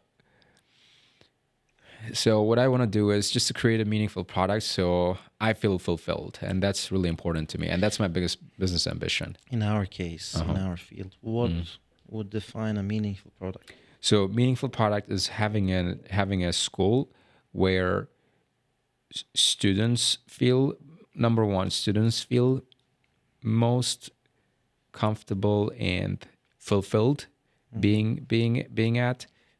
Teachers and other staff members feel most comfortable and fulfilled being at, and everyone feels like they are part of something bigger than themselves. I really need that feeling. So you always, unless you feel like you're part of something bigger than yourself, then you just feel empty. So when students come to our school, they have big ambitions, and I feel that energy. I don't know how to translate it into words, or I don't really know how to translate it into numbers. I just have the feeling. I know the feeling when we're doing something meaningful, and I know when we go off track, when we get distracted on making money or pushing our profits, trying to make more money than we did the last quarter, or I know when we're not exactly being, so we're not catering to our teachers' needs. So there are all these things I didn't really think about up until this point, and that's actually a new phase that I've entered recently in my life, that I'm at right now. I'm no longer like much involved in teaching per se. What I'm trying to do is to create again a holistic experience where you feel most rewarded, you feel most fulfilled.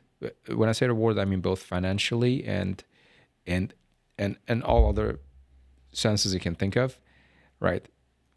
And that takes a lot of, what does it take? It takes a lot of feedback. So you have to get feedback from your students and the teacher, and constantly be working on that, and setting goals that excite your team, your people, your students. So that's my prime objective at this point. You mentioned finances. To be successful in business, you have to make sure that you make money.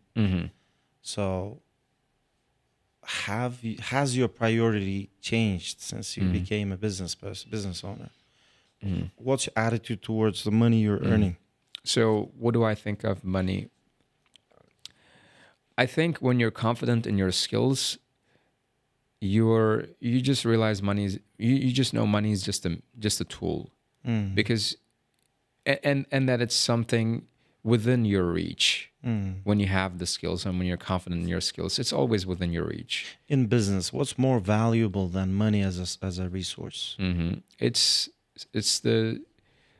as a resource more valuable. It's your team for sure. It's your staff for sure. It's the people. Your people either make your business or fail your business. So it's the number one asset. But money keeps good workers together, right? That's true. Inside your team, we cannot be all naive and say that people don't need money. They can just work for a charity. That would be immature thing to say. But there's really more to life than money, because I know a lot of our teachers don't really make much. They make just enough to make their ends meet and maybe save up a little. But they're still happy. Dedicated, they're right? still happy being part of. You see, you don't actually realize you're dedicated to your job when you like it. Like people tell me, "Well, you're such a dedicated teacher." Well, I never considered myself a dedicated teacher. I just show up and do it every day because I just don't see myself doing anything else, or maybe because I like it, solving problems and helping people. So and to other people, it seems dedication because their perception of work is something bad. They think work is prison. That's right. They think work is hell. They think that work is something that has to be avoided at all costs. They think work is temporary thing. But no, work is what defines you. And that's what I'm telling our staff all the time. When you go abroad or meet some new people, the first thing they ask you is, what do you do for a living? because your profession or what you do tells people pretty much everything they need to know about you. Work is what defines us. So why run away from the only thing that single-handedly shape our identity, that define who we are? So you have to accept it, just like you've accepted other things like religion or your family values. Yeah, that's right. Now, I'd like to ask questions about friendship. You've talked about Alisher a lot. How did you become friends at the first place? So friends, we learned English together, and then we did math together. We went to same university 4 years. Yeah, we were also roommates actually. Yeah, we go way back, me and Alisher. So great.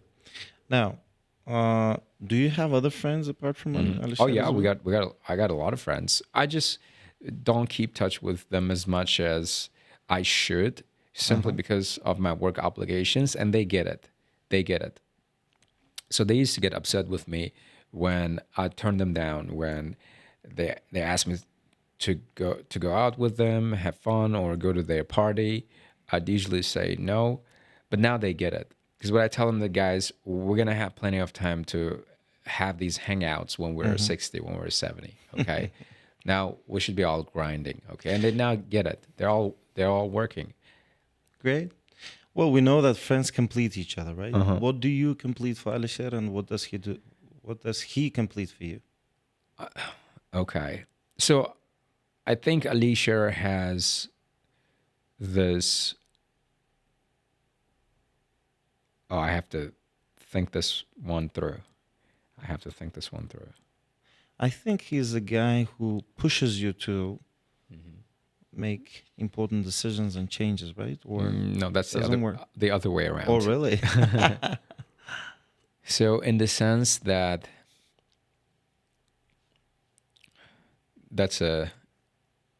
I know he's going to be watching this podcast, so I have to be careful about what you're saying. What I say. I have to be careful what I say.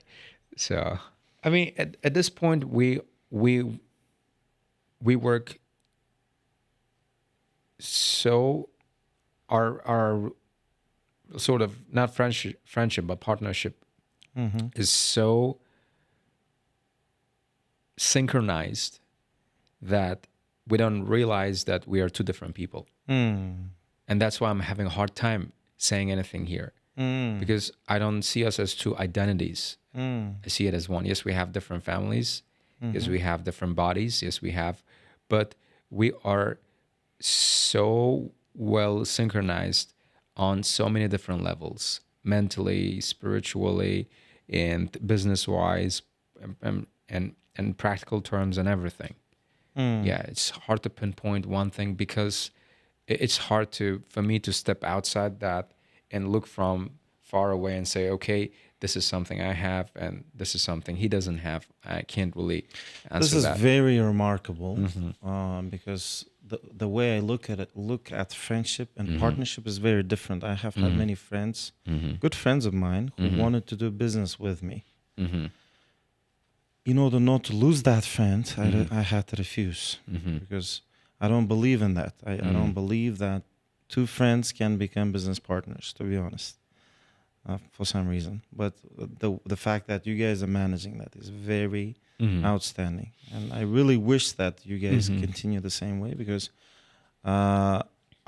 sometimes I dream of having my own clone, so that I would be able to do multiple things at a faster pace. And with you guys, that's not a problem, apparently. Yeah, no, right? It's not. So right now I'm here having this podcast, and he's in Buxoro having mock tests with students, with exam takers. Great. So it's...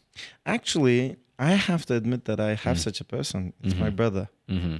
I can trust anything to him regarding the business stuff, not the academics. Although he knows English well, he has IELTS 7 from I think almost 10 years ago. But anyways, he's aware. He is really into the field. But I normally trust him negotiations and things like that. Now, I'd like to ask questions about your family. You said that you don't have enough time to spend on your family. Shame on you, Muhammad. I should say, man. Yeah. Shame on me. Why so? I'm joking. Why so? I have the same problem. I talked about it at your podcast, if you remember. Are you doing something to change? Anything to change the situation? I actually noticed that I've become somewhat of a family guy lately, because like recently I went to my dad's birthday party for the first time in 5 years. Wow. That's really shame. Yeah. I'm not sure. You missed 5 birthdays I of don't know your if it's dad? 5, 4 or 5 So maybe. far? I don't know. Only because this birthday was special. He turned 50. Yeah. And I was there only for 30 minutes. Yeah, I was there only for... Because it's also awkward for me at this point being at parties, because we are so apart. I don't mean physically. We actually live under the same roof. It's just the mindset wise, mentally, we're so different.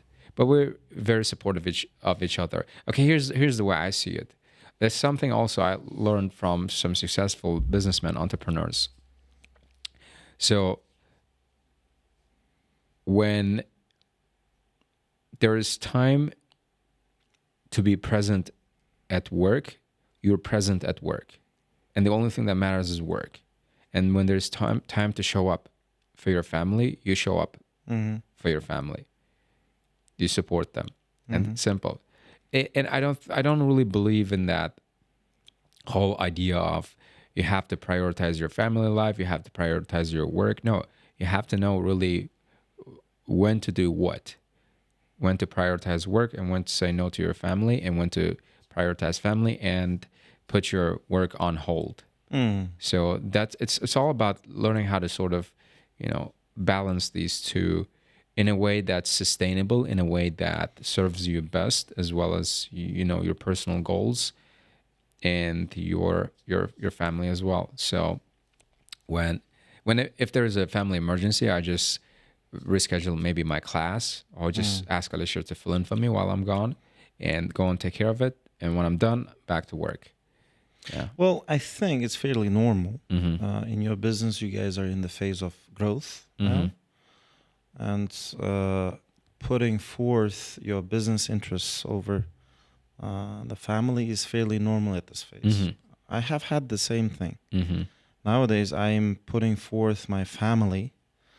I'm putting my family over my business, because I can't do that. I have delegated the tasks. I have already established a good system.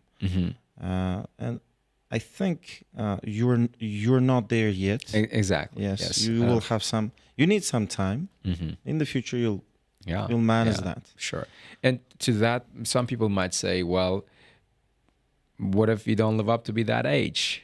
Right? Some people might say, that's right. What if you don't live up to be 30? What if you don't live up to be 40? What if you won't see your grandkids? Or what if you don't see your own children?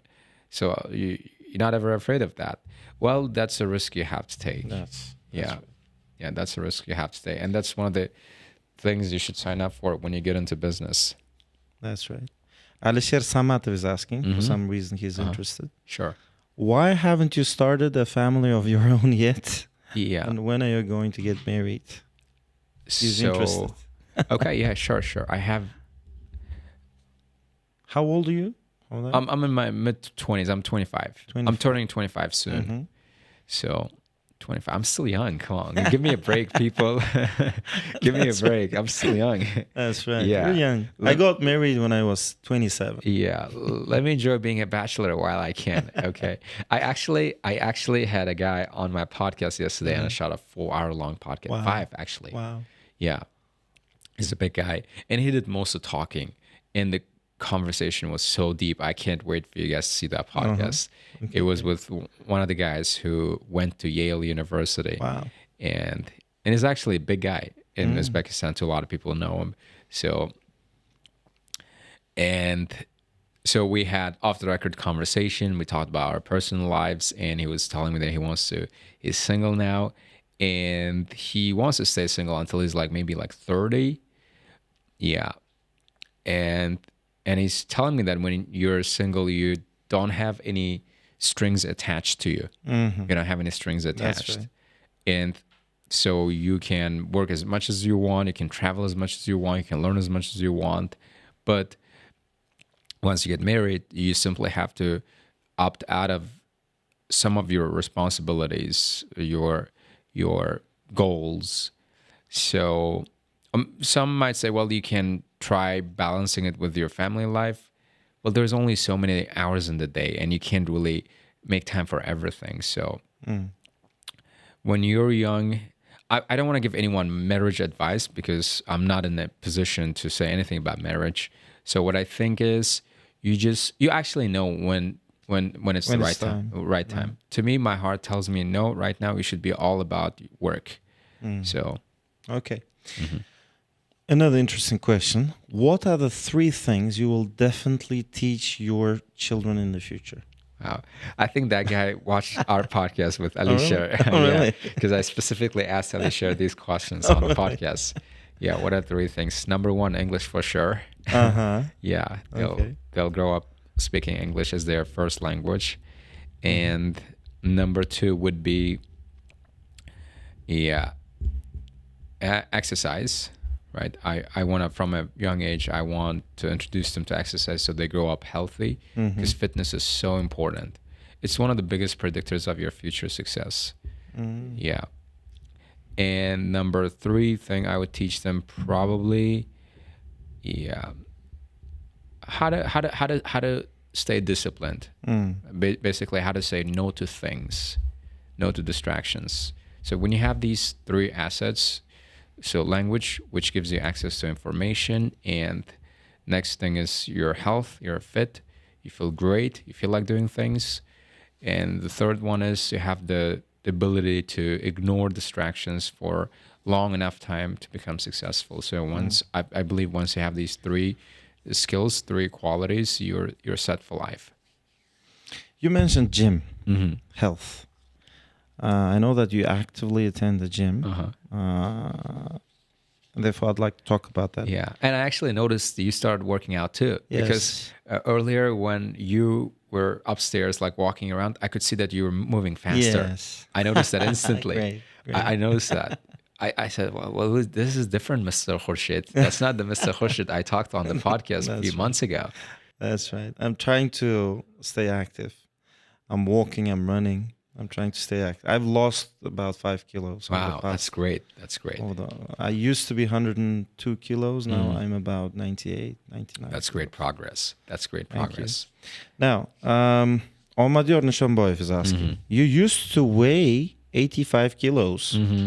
For some reason, he knows exactly how much you weigh. Because I talked about it on the podcast 3 times. How did you lose so much weight? And how do you stay in such insane physique? Which you possess right now? I wouldn't call it insane physique, guys. Come on, I get my arms look like noodles.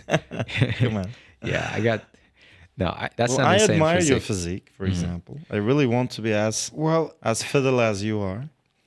I was actually in much better shape before I got my back injury, but anyway, that's a story for another time. So, how did I shed weight? It was easy. I went on this intermittent fasting diet. I would just eat only once a day, 1 meal a day, and that's not healthy. Okay, I'm not an expert. Please don't take advice from me. Okay, big disclaimer: this guy is no expert. Do not listen to him. He's just sharing what he did and how he.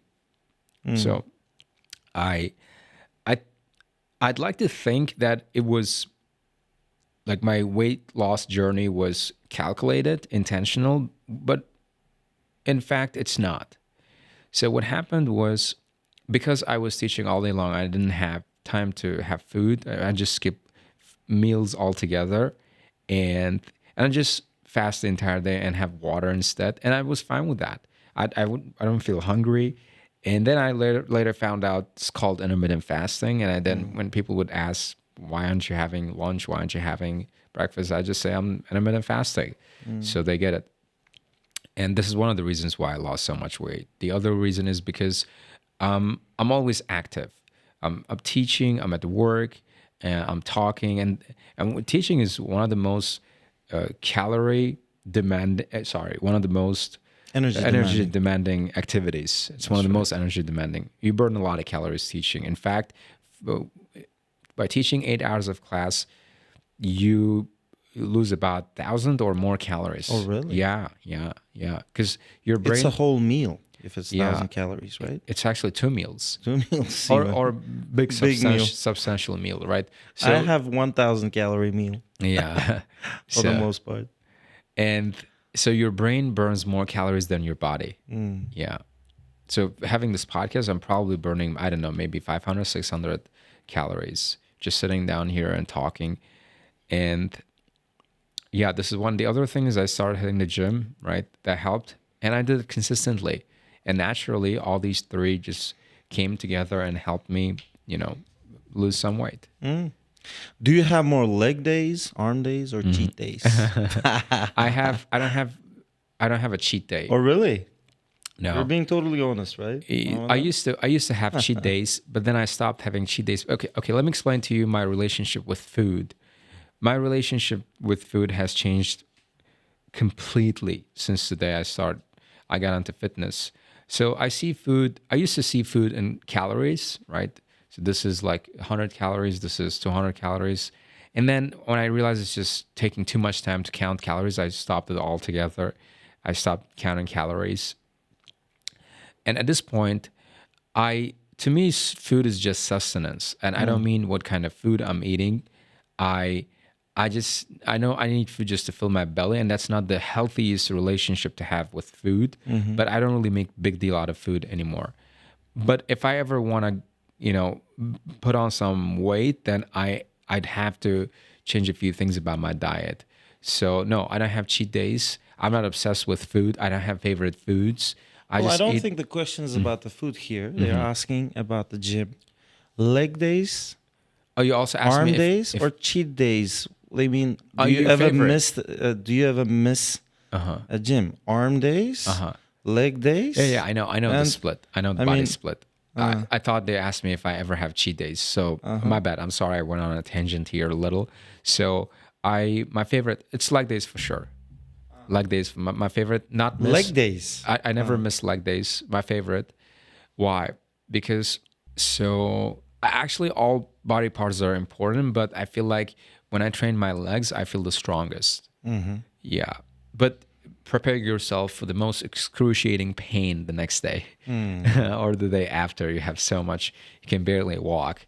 Yeah, but here's the deal, guys. When you're squatting or when you're lifting heavy, please be careful, okay? Because most leg exercises like squats, traditional squat, is one of the most injury-prone exercises that puts your body in a vulnerable position because you have to have the right technique, the form, or equipment like belts. Yeah, exactly. Yeah, exactly. You need some sort of protection, safety gear, and that'd be ideal if you had someone watching your form, like a trainer, professional. I got a back injury, a herniated disc, 6 millimeter hernia. Even when I had a trainer, I think I had this hernia before I got a trainer, hired a professional trainer. And so what happened is it was because of, I guess, too much lifting heavy, deadlifting. I used to deadlift a lot. And the thing I did wrong was lifting a lot and not eating enough to have enough calories to burn that much energy to sustain my body. Yeah, I was just losing muscle. That was really being counterproductive. It made me feel strong just for a moment, but then because I would not have a meal right after my intense workout session, I'd just feel completely drained and just dismiss it. And that was a terrible thing to do. And in one of my boxing sessions, actually, when my trainer was away, my bodybuilder trainer. I had two trainers. One bodybuilder and one boxing trainer.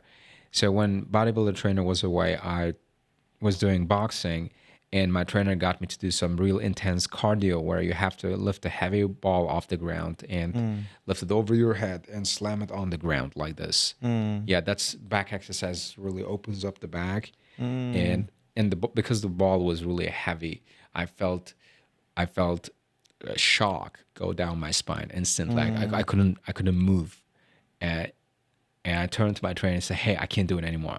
I'm out. Right? I'm the kind of guy who would rather die than give up when working out at the gym. I literally, because my trainer sometimes messes with me. He looks at me when I'm gasping for air. It gets hard. He said, "Okay, are you tired? Do you want to go home?" And I look at him. No, I've come prepared to die. It's like one of those. That's a hell of a lot of commitment. Yeah, right? One of those lines from UFC. So I've come prepared to die, and I'm not kidding when I say it. I'm in that mental space, right? And I say, "This place is my graveyard." Oh yeah, Wow. And that's what I'm telling my trainer. And he then laughs at me. Yeah. So, but that moment when I felt that pain, when I felt that shock, my human instincts kicked in. I said, "Okay, you can't move. You can't move. Don't move. Don't move. Be careful." And I was so scared, not just because of the pain, but because a couple of days later, I was supposed to go to Tashkent for gala training. I was supposed to present. Wow. And so I didn't book a doctor appointment right away because I was afraid he would tell me that I had to get an operation or get on some meds right away. So I waited until after the gala training to go and see a doctor. So I went to Tashkent, that excruciating pain. Wow. Yeah, I was there on the stage giving speech. So it happened recently then, right? No, I was not in recent gala training. Last year. Last year's. November, yes. Last year. You were there, actually. Yes, I was there. Yeah, I missed your speech, though, because I came later. Yeah. So are you okay now? Yeah, I'm 99% pain-free. 99% pain-free. It's been a tough journey, but yeah. I'm pain. We have mostly a gone. question about deadlifts. What was your max deadlift, and would you like to No, increase guys. it? Okay, here's the thing about deadlifts. Listen, unless someone pays you $1 million to deadlift, don't do it. Even then, it's not worth it because you get one of those back injuries. You're running the risk of being handicapped for the rest of your life, right? Because what happens when you get a herniated disc is it hits the nerve that runs perpendicular to your runs parallel to your spinal cord, and because the nerve is pinched, you feel pain all over your body, and sometimes you don't even feel your legs in extreme cases. So then people have to. Doctors, you have such an experience? No. Thankfully, it never happened to me. Mine is mild hernia, not mild, like medium hernia. So so when it gets to the size of 10 millimeters or bigger, then you're in big trouble. You're in big trouble. And the thing is, sometimes you don't actually realize you have hernia. Yeah, and you only realize when. It gets complicated, right? It gets really complicated, exactly. So you don't want to wait until that point. So there are actually much safer alternatives to deadlift you can do. For example, what are some examples? I'm not a fitness expert, but you can do... So deadlift is actually a whole body workout. You're training your legs, you're training your arms, you're training your back when you deadlift. Instead of doing one deadlift exercise, compound exercise, just do isolation exercise. Train your legs in isolation, or train your back in isolation, train your arms in isolation. You'll still get the same results. Okay. To be honest, I never understand the people who exercise to an extreme level. I mean, if you want to stay healthy, you can simply do it by dieting, do it by jogging, running. You don't even have to attend the gym. What's so valuable, so useful about going to a gym? It's all about the thrills of lifting heavy. So it's like those people who climb the Mount Everest, right? Why do it? What's the point of doing that? You might get yourself killed. Literally, That's right. Literally, it's all about the thrill. they may even it's the chase. not get your body. Yeah, you may even stay there forever, right? Yeah, exactly. So it's the chase of pump. You're just chasing, like getting bigger and bigger and bigger and feeling more confident, not realizing that. Well, I just realized a lot of these people are just insecure. They think that if they have a bigger body, they feel more confident. Yeah. Okay. Now, I'd like to change the topic a bit. We know that you have traveled to the US. Right? You have even worked there. So could you tell us something about that experience? That was one of the most transformational experiences I had ever had. And here's why. So that was a point in my life when I lived independently for the first time in a place far away from my hometown, from Uzbekistan for that matter. So that experience taught me a lot about how to take care of myself, how to be more responsible, how to be more disciplined, and how to navigate the new landscape, new cultural landscape, how to talk to people who don't quite understand your culture, your language. And so that experience taught me also to be more appreciative of things because I had to make a living for myself. And yeah, were it not for that experience, I'm not sure I'd be the guy I am right now. And one other thing I learned from that experience is work ethics. When I was in the US, I worked at this Italian restaurant called Jolly Rogers. You guys can look it up. Actually, someone found a photo of me in the comment section on the Facebook page of that restaurant. Really? Oh yeah, from 2019. One of my students. Great. And they shared the photo. Teacher, is that you? And that was me, the younger me, wearing Jolly Roger T-shirt and serving a guy. I'm taking his order. I worked there as a server for the most part. Server is another word for a waiter. They don't use the word waiter because they think it's not gender neutral. It's offensive. Wow. Yeah, when you waiter, waitress. Yeah, yes, they use the word server, universal. Wow. Right. They're so sensitive about all that. They're sensitive about everything. They're also the kindest people in the world because every time I do something for them, they'd be like, thank you, you're so kind, you're so nice, right? And every time they meet you, they greet you, or before they leave, they wish you good day, they wish you good of everything. So yeah. And then the part that struck me the most was how many times they'd say thank you for everything you did. Thank you. They smile, they say and say thank you a lot of times during the day. I've been to the US too.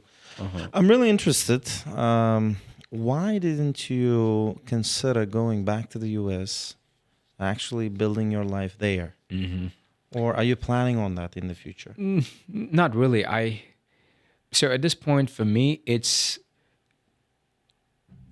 it's almost impractical to go to the US, to give up everything I've built here with my friend and go to the US. Yeah. I'm so focused on our mission here to build good product, meaningful product that people can benefit from that I'm not even considering the possibility of going to the US one day. Here's something funny happened not long ago. My brother, who's in the US right now studying computer science at Arizona University, he was actually my first guest on the podcast. Yeah. And I remember you telling me. Yeah, he offered to sign me up for DV lottery, green card. He said if I do it from the US, you might have a better shot of getting winning the lottery, winning it. So I thought about it for a day, and then I realized that if I said yes to him, then it's like saying, well, I'm not entirely confident if this plan is going to work. So let me have a plan B. So I didn't want that distraction. Not only saying to him, but saying to yourself, right? Yeah. It'd be a very wrong message. Yeah. I said, I don't want to have that hanging over my head. I don't have plan B. I have only plan A, and that's the only plan. I have the plan. So I said, I'm sorry, even if I'm winning the lottery, even if there's 100% guarantee, I don't need it. That's very, how to say, we have people traveling to the US through Mexico, through Canada, risking their lives. For you saying that is outstanding, I think. Well, it's because you're very exemplary. Can you share the main reason behind this? Was the public? I mean, with those people, I wouldn't say that what they're doing is wrong, trying to go to the US, trying to win the lottery, because they don't see many prospects staying here. But I see a lot of prospects of staying here. I'm not exactly doing it because I love my job so much, but because I just genuinely believe that I'm better off here in this country. What if right you now. had no prospects at all? No prospects. Would you still be staying here? No, probably not. No, right? Probably not. No. So you're pragmatic about that. Yeah, for sure. I'm a very rational guy. So if I'm only staying because I know in about maybe 4 or 5 years time, I can have the same life here in Uzbekistan you could have in the US. Yeah. And why do it here? You might think, okay, why not do it in the US? Well, I think US is overrated. That's right. It's so overrated.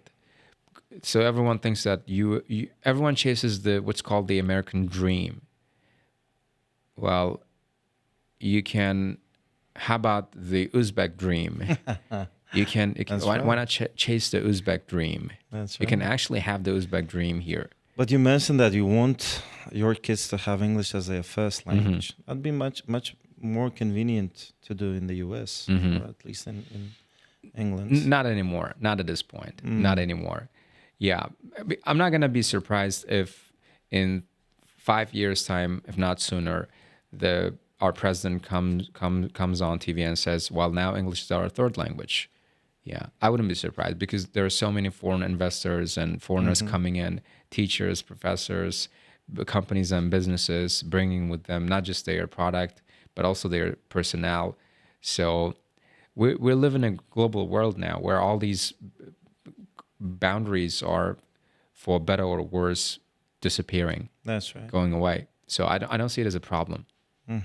As a person who has experienced the US, could you tell me one thing that you really loved about it and one thing that you really hated about it? What I think it's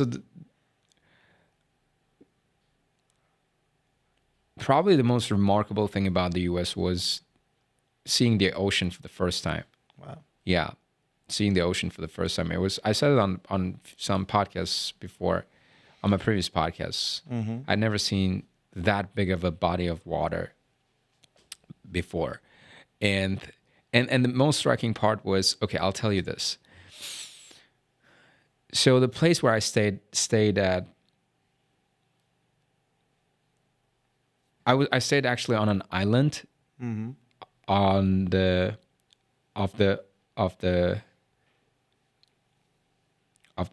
west coast of the east coast, yes, off the east coast. Which state were you at? North Carolina. So I was staying on this island, and this island was connected to the mainland with a long bridge, and that bridge ran over part of the ocean. So, and I remember driving over that bridge, being driven over that bridge, and I was sort of half asleep due to the jet lag I was having. And when I looked out the window, when I peered out the window, I see this massive body of water, and I look down the bridge, and I don't see an end. I don't see the end. And it felt like a bridge connected to, the sky, the heavens, the paradise. It was nothing short of breathtaking, that view. And I want to relive that experience once again, but this time in my own car. Sure. This time in my own But own can car. you come up with something very specific to America itself, Mhm. because we have oceans all around the Mhm. world. Specific thing that was remarkable about their society, for example. I think it's their work ethics. Hmm. As you mentioned. Yeah, work ethics. So Americans, so there's this saying, I said this before, Europeans work to live. Americans Live to work. live to work. That's right. Live to work. This is the I love exact that. definition. Yeah. How about things that you disliked? Dislike about my experience. No, I think I loved everything about the US. Yeah. Yeah. Okay. It was great. Now, let's move on to the part Mhm. in which I'll be asking from you to give advice to our young people, Sure. because we had so many questions Mhm. which were given in that manner. Mhm. They are actually looking for a solution to their own problem. Okay. Now, so Asalbek Samatov is asking, what would be your top 3 advice to your 16-year-old self? Sure. This guy probably watches our podcast because this is a question I usually ask our really? guests. Sure. Top 3 advice. Number 1, don't be an idiot. Number 2. What do you mean by that? Don't be an idiot. I mean, when I was young, I was so naive. I was so gullible. I believed everyone. I believed everything. That's right. I thought I wish I was more skeptical of things. I wish I had my own mind. Yeah. Yeah. Okay. If you said to me the earth is flat, I'd believe it. Yeah. So naive to that level. No, I'm probably exaggerating, but anyway, I wish I was more mature at the time. Yeah. Yeah. I was 16, but I still had the mindset of a 12-year-old. Wow. Yeah. So it was that bad. It was that bad. Yeah. Number 2. Number 2 would be signal over noise. That's something I learned from Elon Musk. So in one of his speeches, he talks about how companies, when there's a new trend or when there is some new technology or some hype over something, they get distracted on that thing. They get distracted on the noise. That's right. Or like when there's a new Niner, they get distracted on the new Niner. They think that's the solution, right? No, so I tell people, not just young people, to focus on signal. What is signal? Signal is something usually that comes from within. It guides you. It tells you, okay, right now you should be doing this. You don't really need that. And you don't have to do it because everyone else is doing it. They're doing it because maybe they need it, but you don't really need it. Do you actually need it?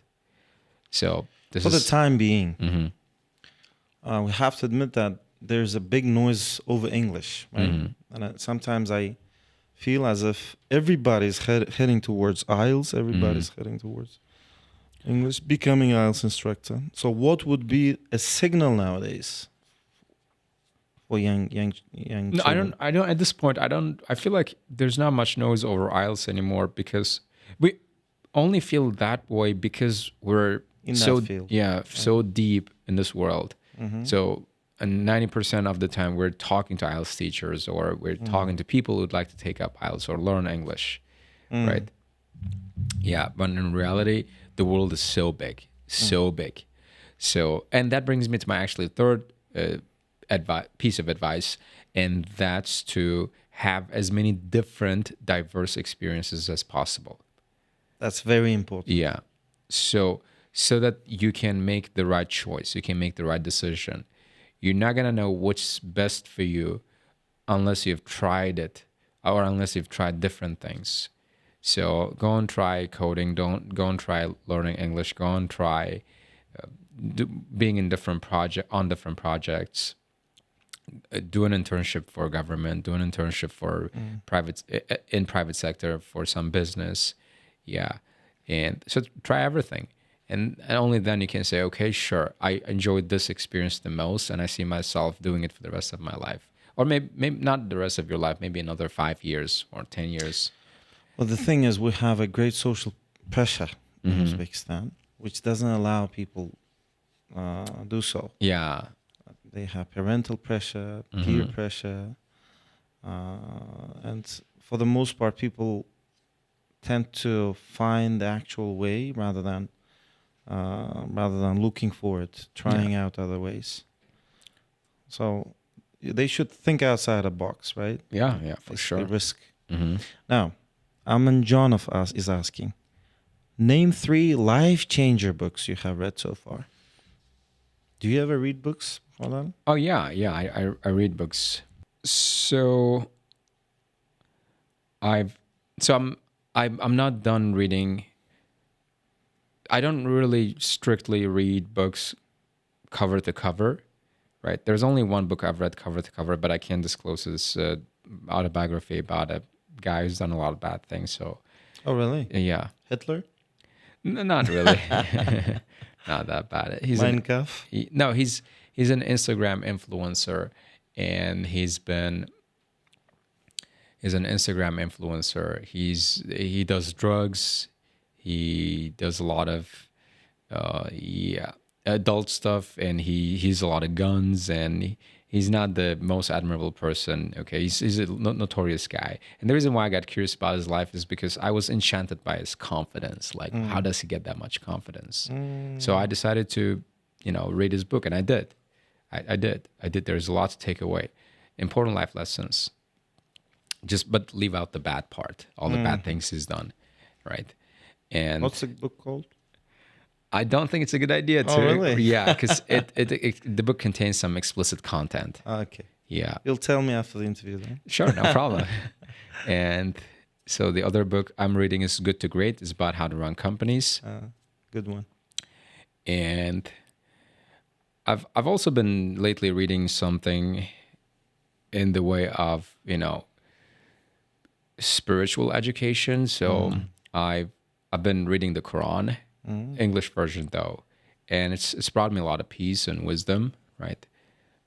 So that's helped me a lot. Right. Yeah. So these would be these are the books I've read my entire life, I guess. Okay. But I'm not honestly done reading them all, so still halfway into these books. Akmal is asking, what do you think only knowledge of English will be helpful in the future? Will only the knowledge of English will be helpful, I think he wants to say, in the future? Or do you think we should focus on other fields as well? So, yeah, for sure. Like I said earlier today on the podcast, English is just one of the many pieces you need to be successful in life. Mm-hmm. Yeah. And people think that I'm successful just because I know English well. Well, wait until you see what other things I'm involved in, right? One, I know how to use like spreadsheets like Excel, because you really need that to run your own, business, your numbers.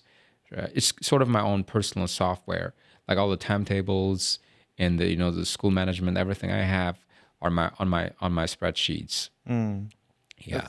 It's a very effective way of managing, actually. You don't really need a certain program to run our business. Exactly. Yeah.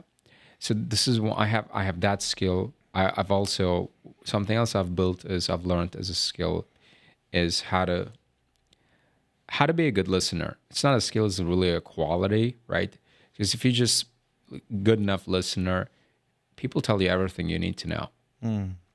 The reason why they would withhold that information from you is because because they're afraid of you, or not in the sense that you're going to physically attack them, but because they think you might you might react, or you might take that you might take advantage of them with that information, so they're not comfortable sharing that information with you. And because people around you are not comfortable sharing things with you, you're a bad boss, or you're a bad manager, supervisor. So you have to be a really good listener. And the other thing you would need to be, I guess, successful in any endeavor is, so are we talking about skills? Or they ask English, yes, field. So other fields as well. You would also want to be good at researching, like how to sift through information, how to ignore all the BS, like the unnecessary information, and only take what's really necessary, what's really useful, right, at a given moment in time. So this is some other thing you need. And yeah, and qualities, actually, you need qualities more than you need skills, because skills are easy to acquire. What's harder is developing the right qualities. What are those qualities? Is being disciplined, which basically means self-control, knowing when to say no. And the other thing you need is consistency. So consistency means like doing the same thing over and over again until you get results. But to stay consistent, you need to be disciplined. So these two sort of go hand in hand. You can't have one without the other. So, and last but not least, you have to persevere. Persevere. Life is not going to give you things just as that. You're not going to be given things. You have to claim those things. You have to deserve those things. You have to earn them. So you have to be persistent in your effort until you're given. Yeah. That's very strong. Thanks. Thank you. Now, Mamirov Abdullah, does teaching IELTS continue to be in the same level in the future? What changes do you think will come to the field? Or do you see the end of the field? Do I see the end of this field? No, IELTS is not going anywhere anytime soon. That's right. We'd be all out of business if that happened. We'd all be jobless, right? What I think is happening, though, people will soon get over IELTS and they realize they need more than IELTS to excel, to be successful. So, and there's a new movement happening right now, and we're actually some of the people spearheading that movement with these podcasts, where we are changing people's perception of IELTS through these conversations. So what I see coming is people start, this hysteria over IELTS will go away, and people start making more rational decisions in terms of their resources, like their time and money. Instead of spending 2 years doing IELTS and chasing 8, they just aim for 7, 7.5, and do it in 6 months and move on, go and do their SATs. They consider going abroad, or maybe learn some skill like coding, or So IELTS is not gonna be in the spotlight. It's not gonna be people's the top of the agenda anymore. Shahzad Mirzayev is asking, I've been working at the bank for 4 years and I hate this job. During the university period, I worked as a grammar teacher and I really loved it. I've been thinking about changing my career to IELTS teaching. What do you think? Is it late or not? Does teaching IELTS have a future as a source of income? The same question, but in a different. Do you think he should risk? Okay, here's what I would tell you. I'm not gonna tell you what to do. I'm gonna tell you how to think, because I'm in no position to give you life advice or career advice, but I might be able to give you some clues, hints, so you can go from there. Now, what I need you to do is I need you to sit down somewhere quiet and write down all your options, right? And before you do that, I want you to write down the things you want in life. And I want you to be completely honest. If it's money you want, write money. If it's fame you want, write fame. If it's family you want, write family. If it's colleagues, good work environment you want, then write that. If it's all of them, write them all. and then prioritize. Okay, this is what matters to me the most, right? So what you're doing here is you're just putting all the thoughts you have in your mind on paper, or you can do it on your phone, but paper is better, I guess. So, or you can do it on your computer if you're a tech guy, and then start, working your way around those points you got, right? Just a little bit of reflection for about 10, 15 minutes. It might take an hour. Will get you a lot of results. Yeah. So this is what I would do when I'm facing an important decision. I just sit down. I don't really write things down. I usually do it in my mind. But with most people, to keep their thoughts separate, they have to write things down. But with me, I instinctively start thinking. Well, you thoroughly explained the process of making the decision. But if you were him, would you take that risk? I can't speak to that because I'm not him. I'm not him. Because if I right now say, well, go for the bank job or go for the teaching job and it doesn't work out, he's going to hate on me. Say, you were the reason why this happened. So, well, my attitude towards this is that they are not good or bad jobs. There exist good or bad workers, good or bad people. Yes. Well, I mean, even in your job that you're doing right now, there are certain people who are on top, certain people who are making millions. Millions of dollars, not sums. That's right. Why not consider to follow their path, right? Yeah. Rather than changing your career. Exactly. Like, so you're working at a bank right now. So see if there are any programs or internship opportunities that might help you move up the career ladder, right? Especially if you know English, right? That's gonna help. Yeah. We have so many private banks out there who offer huge amounts of money to good, decent specialists. I think you should try that out rather than change a field, right? Big John is asking, for young people, what do you think? Should they always ask their parents for advice or go according to their wish whenever they face dilemma? Well, that depends on how important that decision is. If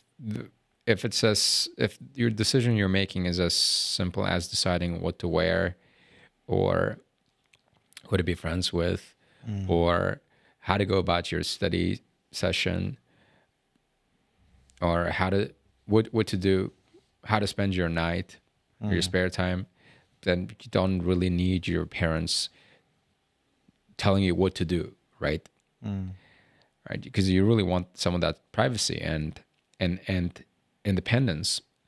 But when it comes to more important decisions, life decisions, like where to go to school or maybe where to live, then you might need the advice of your parents, assuming that your parents have had similar experience. Your parents actually might give you bad advice if they've never had that experience. They might, in fact, try to talk you out of it because they're afraid. So you want to make the most objective decisions. So to do that, you have to really eliminate all the fears, the biases, and try to look at the facts of your situation. And that's how you would arrive at the best decision. That's right. There are certain cases when it's a good idea to rely on your parental advice. There are certain cases where you have to take the risk yourself, right? Now, let's talk about challenges. So many people have asked questions about changes in life, challenges, how to handle them. Asalbek Samatov, how do you deal with setbacks in life? What pushes you when you have hard times? What pushes me? Setbacks. I guess it's the promise of a better future. Yeah, it's the promise of a better future. So I just remind myself that there's always light at the end of the tunnel. You just have to stay put, not do anything silly. Yeah, and that just have faith things will work out. Yeah, it's that simple. It's that simple. Sometimes it's hard to stay positive. Sometimes you have so many failures. I have had such a phase in my life when I had lots of problems, personal problems at work, and I consider myself as a person who is strong in terms of who's psychologically strong. But even I had to go through a lot of challenges in terms of this. Have you ever had such a case? Yes. Here's what I do when that happens. I just remind myself that it might sound weird, but it works for me. I just remind myself that all these problems are in my head. All these problems are in your head. Like, to people walking around, those problems don't exist. And we simply tend to exaggerate the difficulty, the challenge of those problems, when in reality they're not as hard as we think. They're not as hard as we think. Yeah. And oftentimes we tend to project that stress and fear onto other people and make things even worse. So when I find myself having to grapple with a lot of challenges, I just tell myself it's all happening in my head. And the other thing I do is I just zoom out a little. Zoom out. You can zoom in and zoom out. So when you zoom far out into the universe, you just realize we're just a speck of dust. We're nothing. We don't really matter. Our problems don't matter. So none of these things really matter at the end of the day. So throughout my life, I learned that the most important thing in such cases is time. When people find themselves in the hardest position in their life, they have to make sure that they do not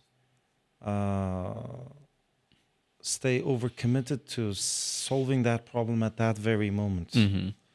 This is what I do nowadays. I try to give it a time, and in 99% of the cases, time heals that. Yeah. Or with time, I understand the solution to that problem. Yeah. Nodar is asking, my colleague, was there any moment in your life that changed your overall perspective on what you do? Do you agree that people change depending on their personal wish or environment? 100%. 100%. We are, okay, so I'm no scientist, but I feel like humans, we are very much like, I don't know how to really explain it. We're very much like projectors. We absorb the outside information, we have input, and then we project that into the world. So why am I saying that? So the reason why I'm saying this is your output. It can be your action, can be your decisions, it can be the way you think, are very much influenced by your outside environment, because you are a walking projector. You're a walking projector. And for this reason, if you want your output to be good, if you want to have quality output, then you have to have quality input. And that input is not just the information you're getting, it's also the people you surround yourself with. The most important component is the people you surround yourself with. So yeah, 100%. Your environment is key. Single-handedly, the biggest predictor of your future success. Yeah. What personal milestones have you set for yourself in the next 5 to 10 years? Next 5 to 10 years.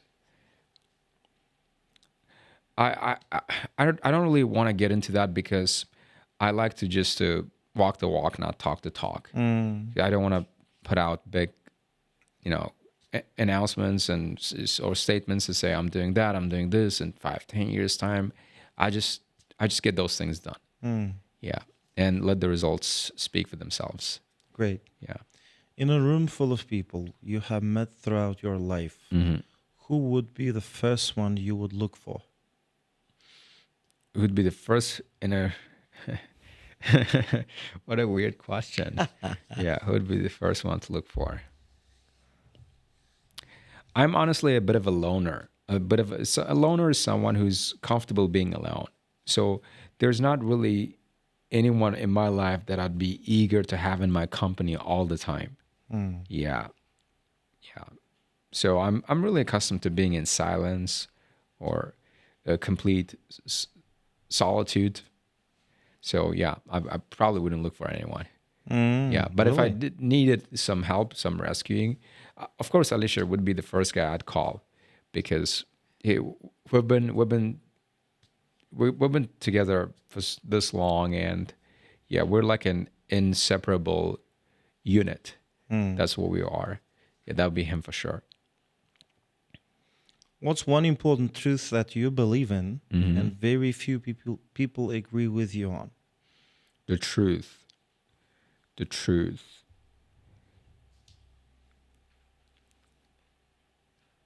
Yeah. I mean, that's a tough question. Oh, yeah. Because I haven't really wrapped my head around some of these questions about life and philosophy, really.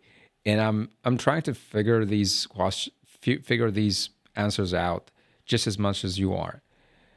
See, we're all on the same journey, guys. Don't worry. Okay, I don't have all the answers. You don't have all the answers, because if you had all the answers, there would be no point living.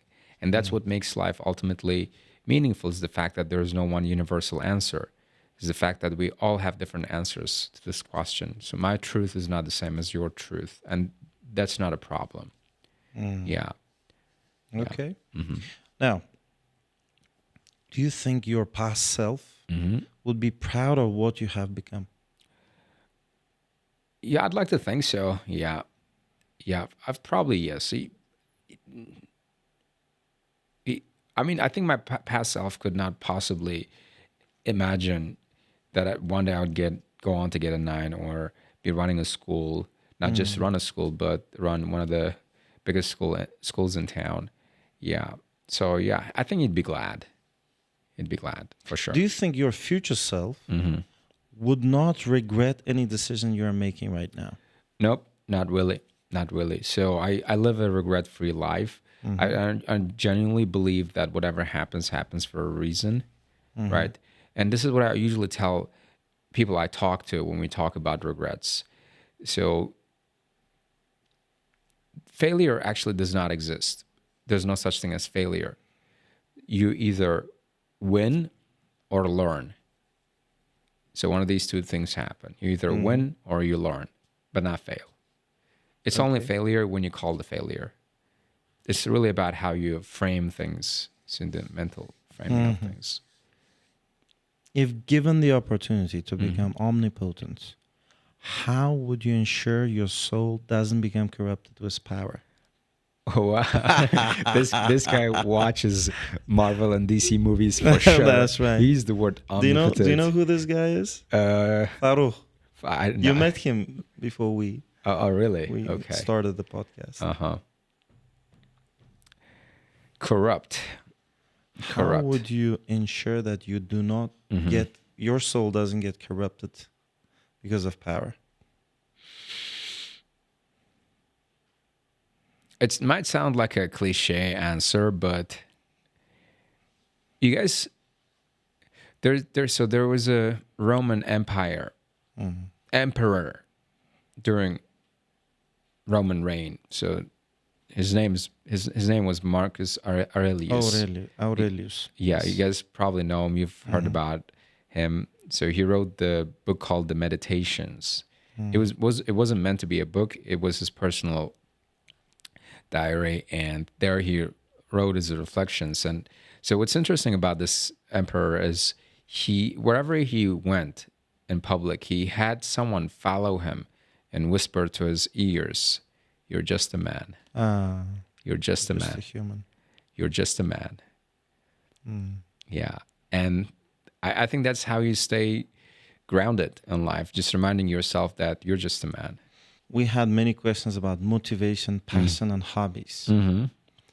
Some of them are, how to say, very boring questions, to be honest, which have been answered by many people, but I'd like to see some of the questions to be answered by you.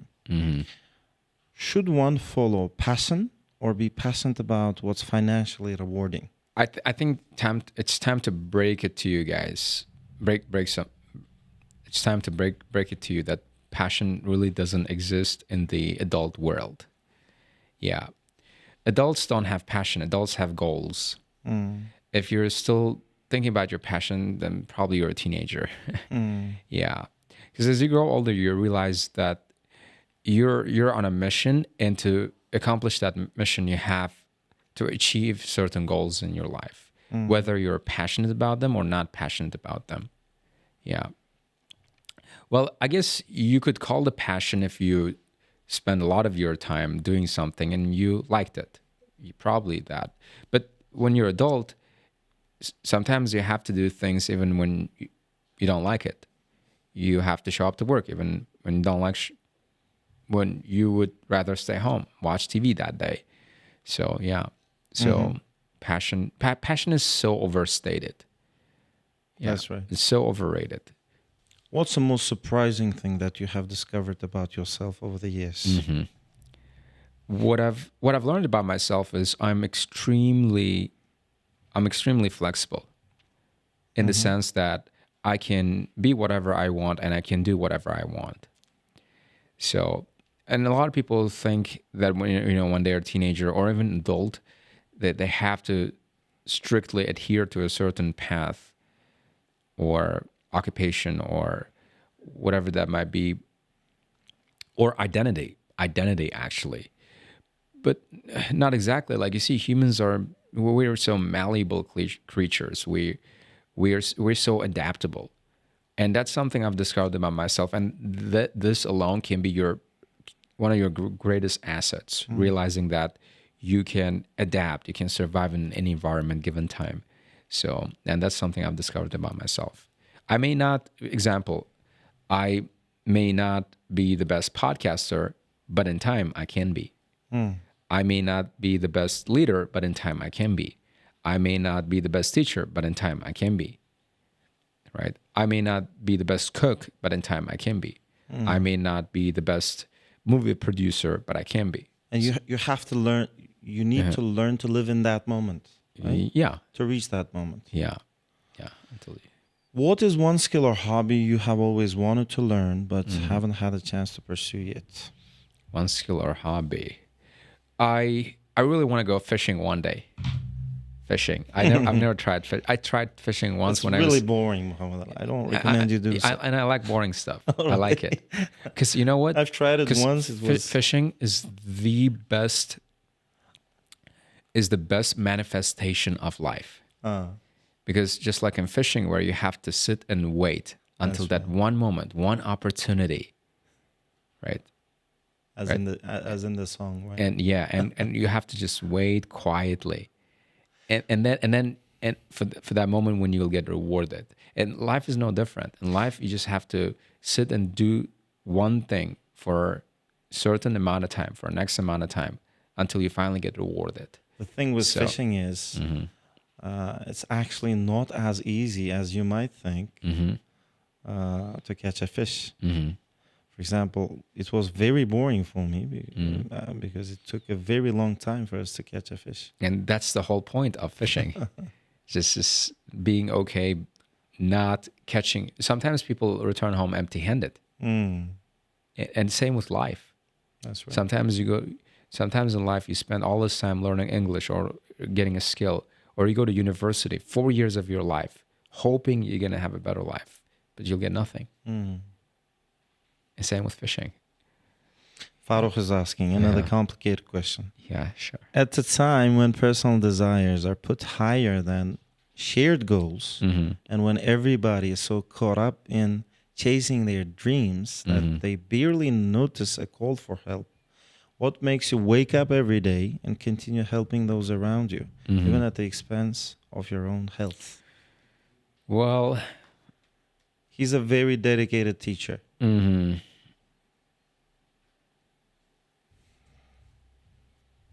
Hopefully one of our Niners. Hopefully, yeah. Hopefully. Yeah. In the near future. I just... To me, it's easy. I just remind myself my value. All right, let me put it this way, because I don't really want to get this wrong. So I remind myself that I remind myself that my worth is the value I create, which means if I don't create value, I'm worth nothing. So that's what I tell myself.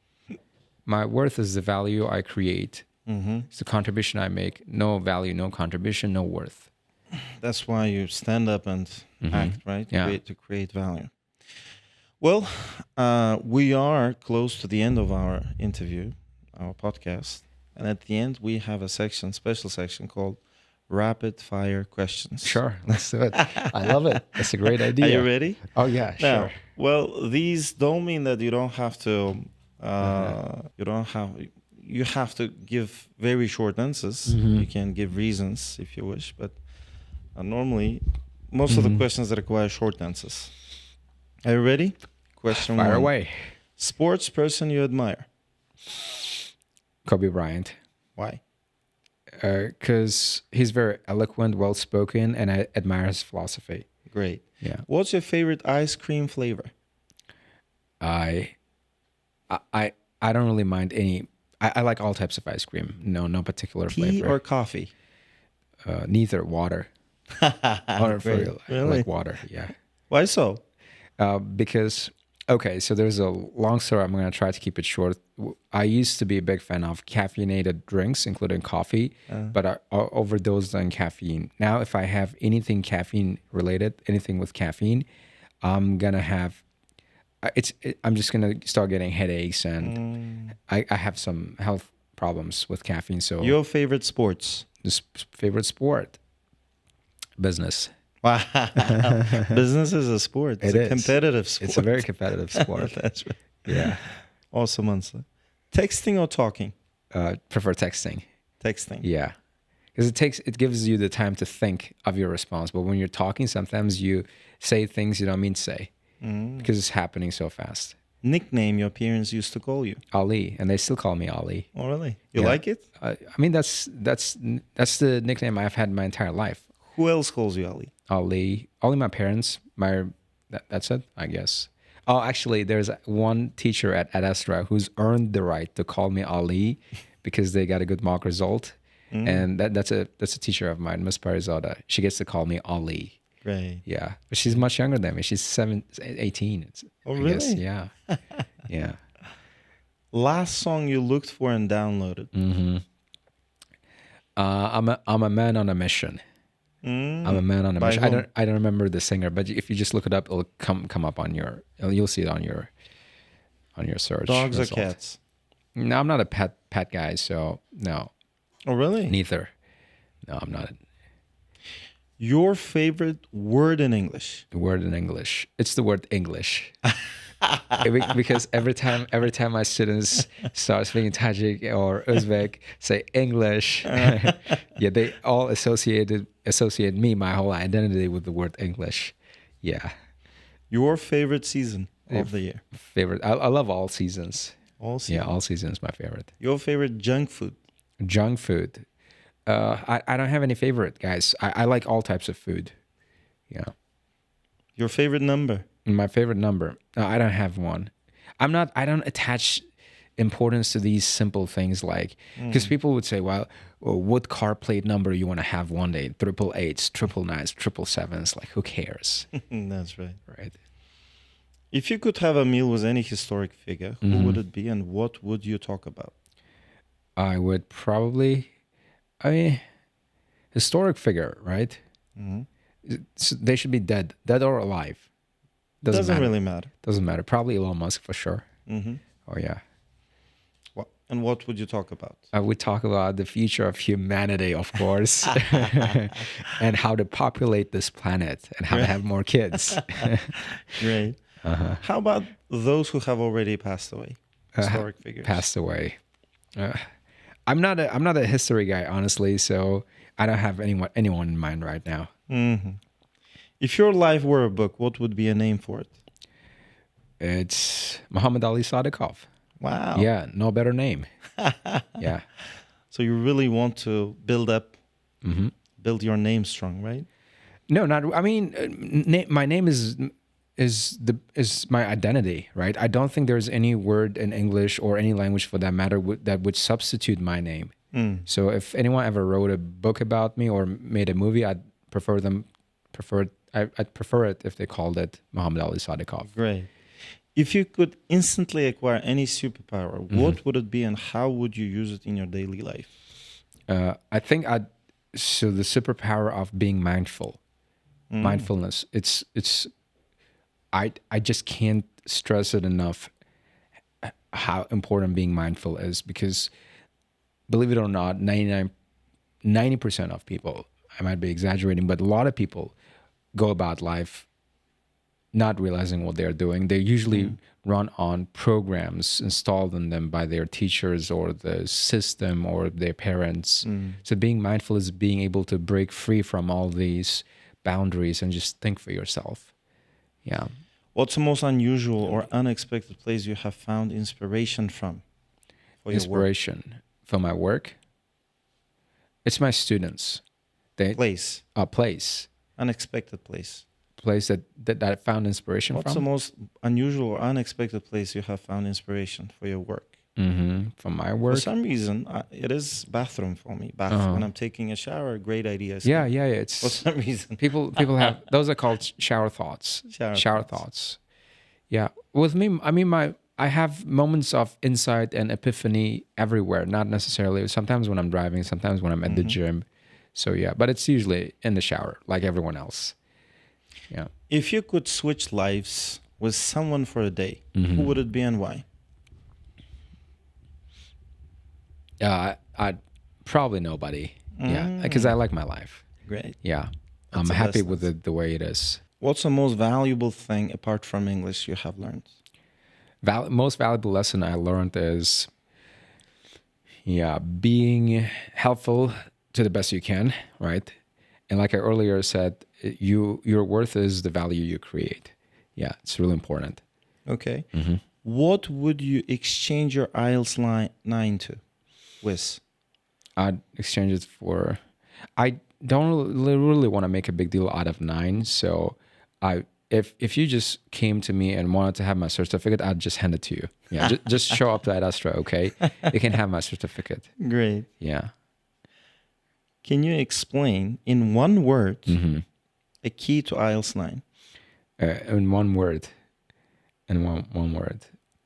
Okay. I mean, that's really tough. Okay, you're asking me to Luck, maybe. No, that's what you expect me to say, but I wouldn't really say it's like 9. It's the key word to IELTS 9 is IELTS 9. You just have to go and get IELTS 9, I guess. Okay. Because you said one word. It's one word and or a number, like in the listening test. Who should avoid learning English? Who should avoid? Guys, these are, I'm sorry, but these are terrible questions. Where are you getting them? This guy came up with them. Yeah. Who should avoid learning English? I mean, probably English speakers. Like, if you already know how to speak English, why would you learn English, right? Very, very clever. Yeah. What was the worst advice you received throughout your life? The worst advice I received. I mean, I've received a lot of bad advice from people, but the worst advice, it's the worst thing to do. I honestly can't answer that I don't have any answers off the top of my head right now. I'm probably gonna have to pass that question. Let's just pass it. Great. Yeah. Which language would you never learn? Or which you could have never learned? All languages are great, guys. All languages have something to teach. So I don't have anything against languages. I love all languages. Chinese, maybe. Oh, why not? Chinese, great culture, great history. About more than 1 billion people speak Chinese.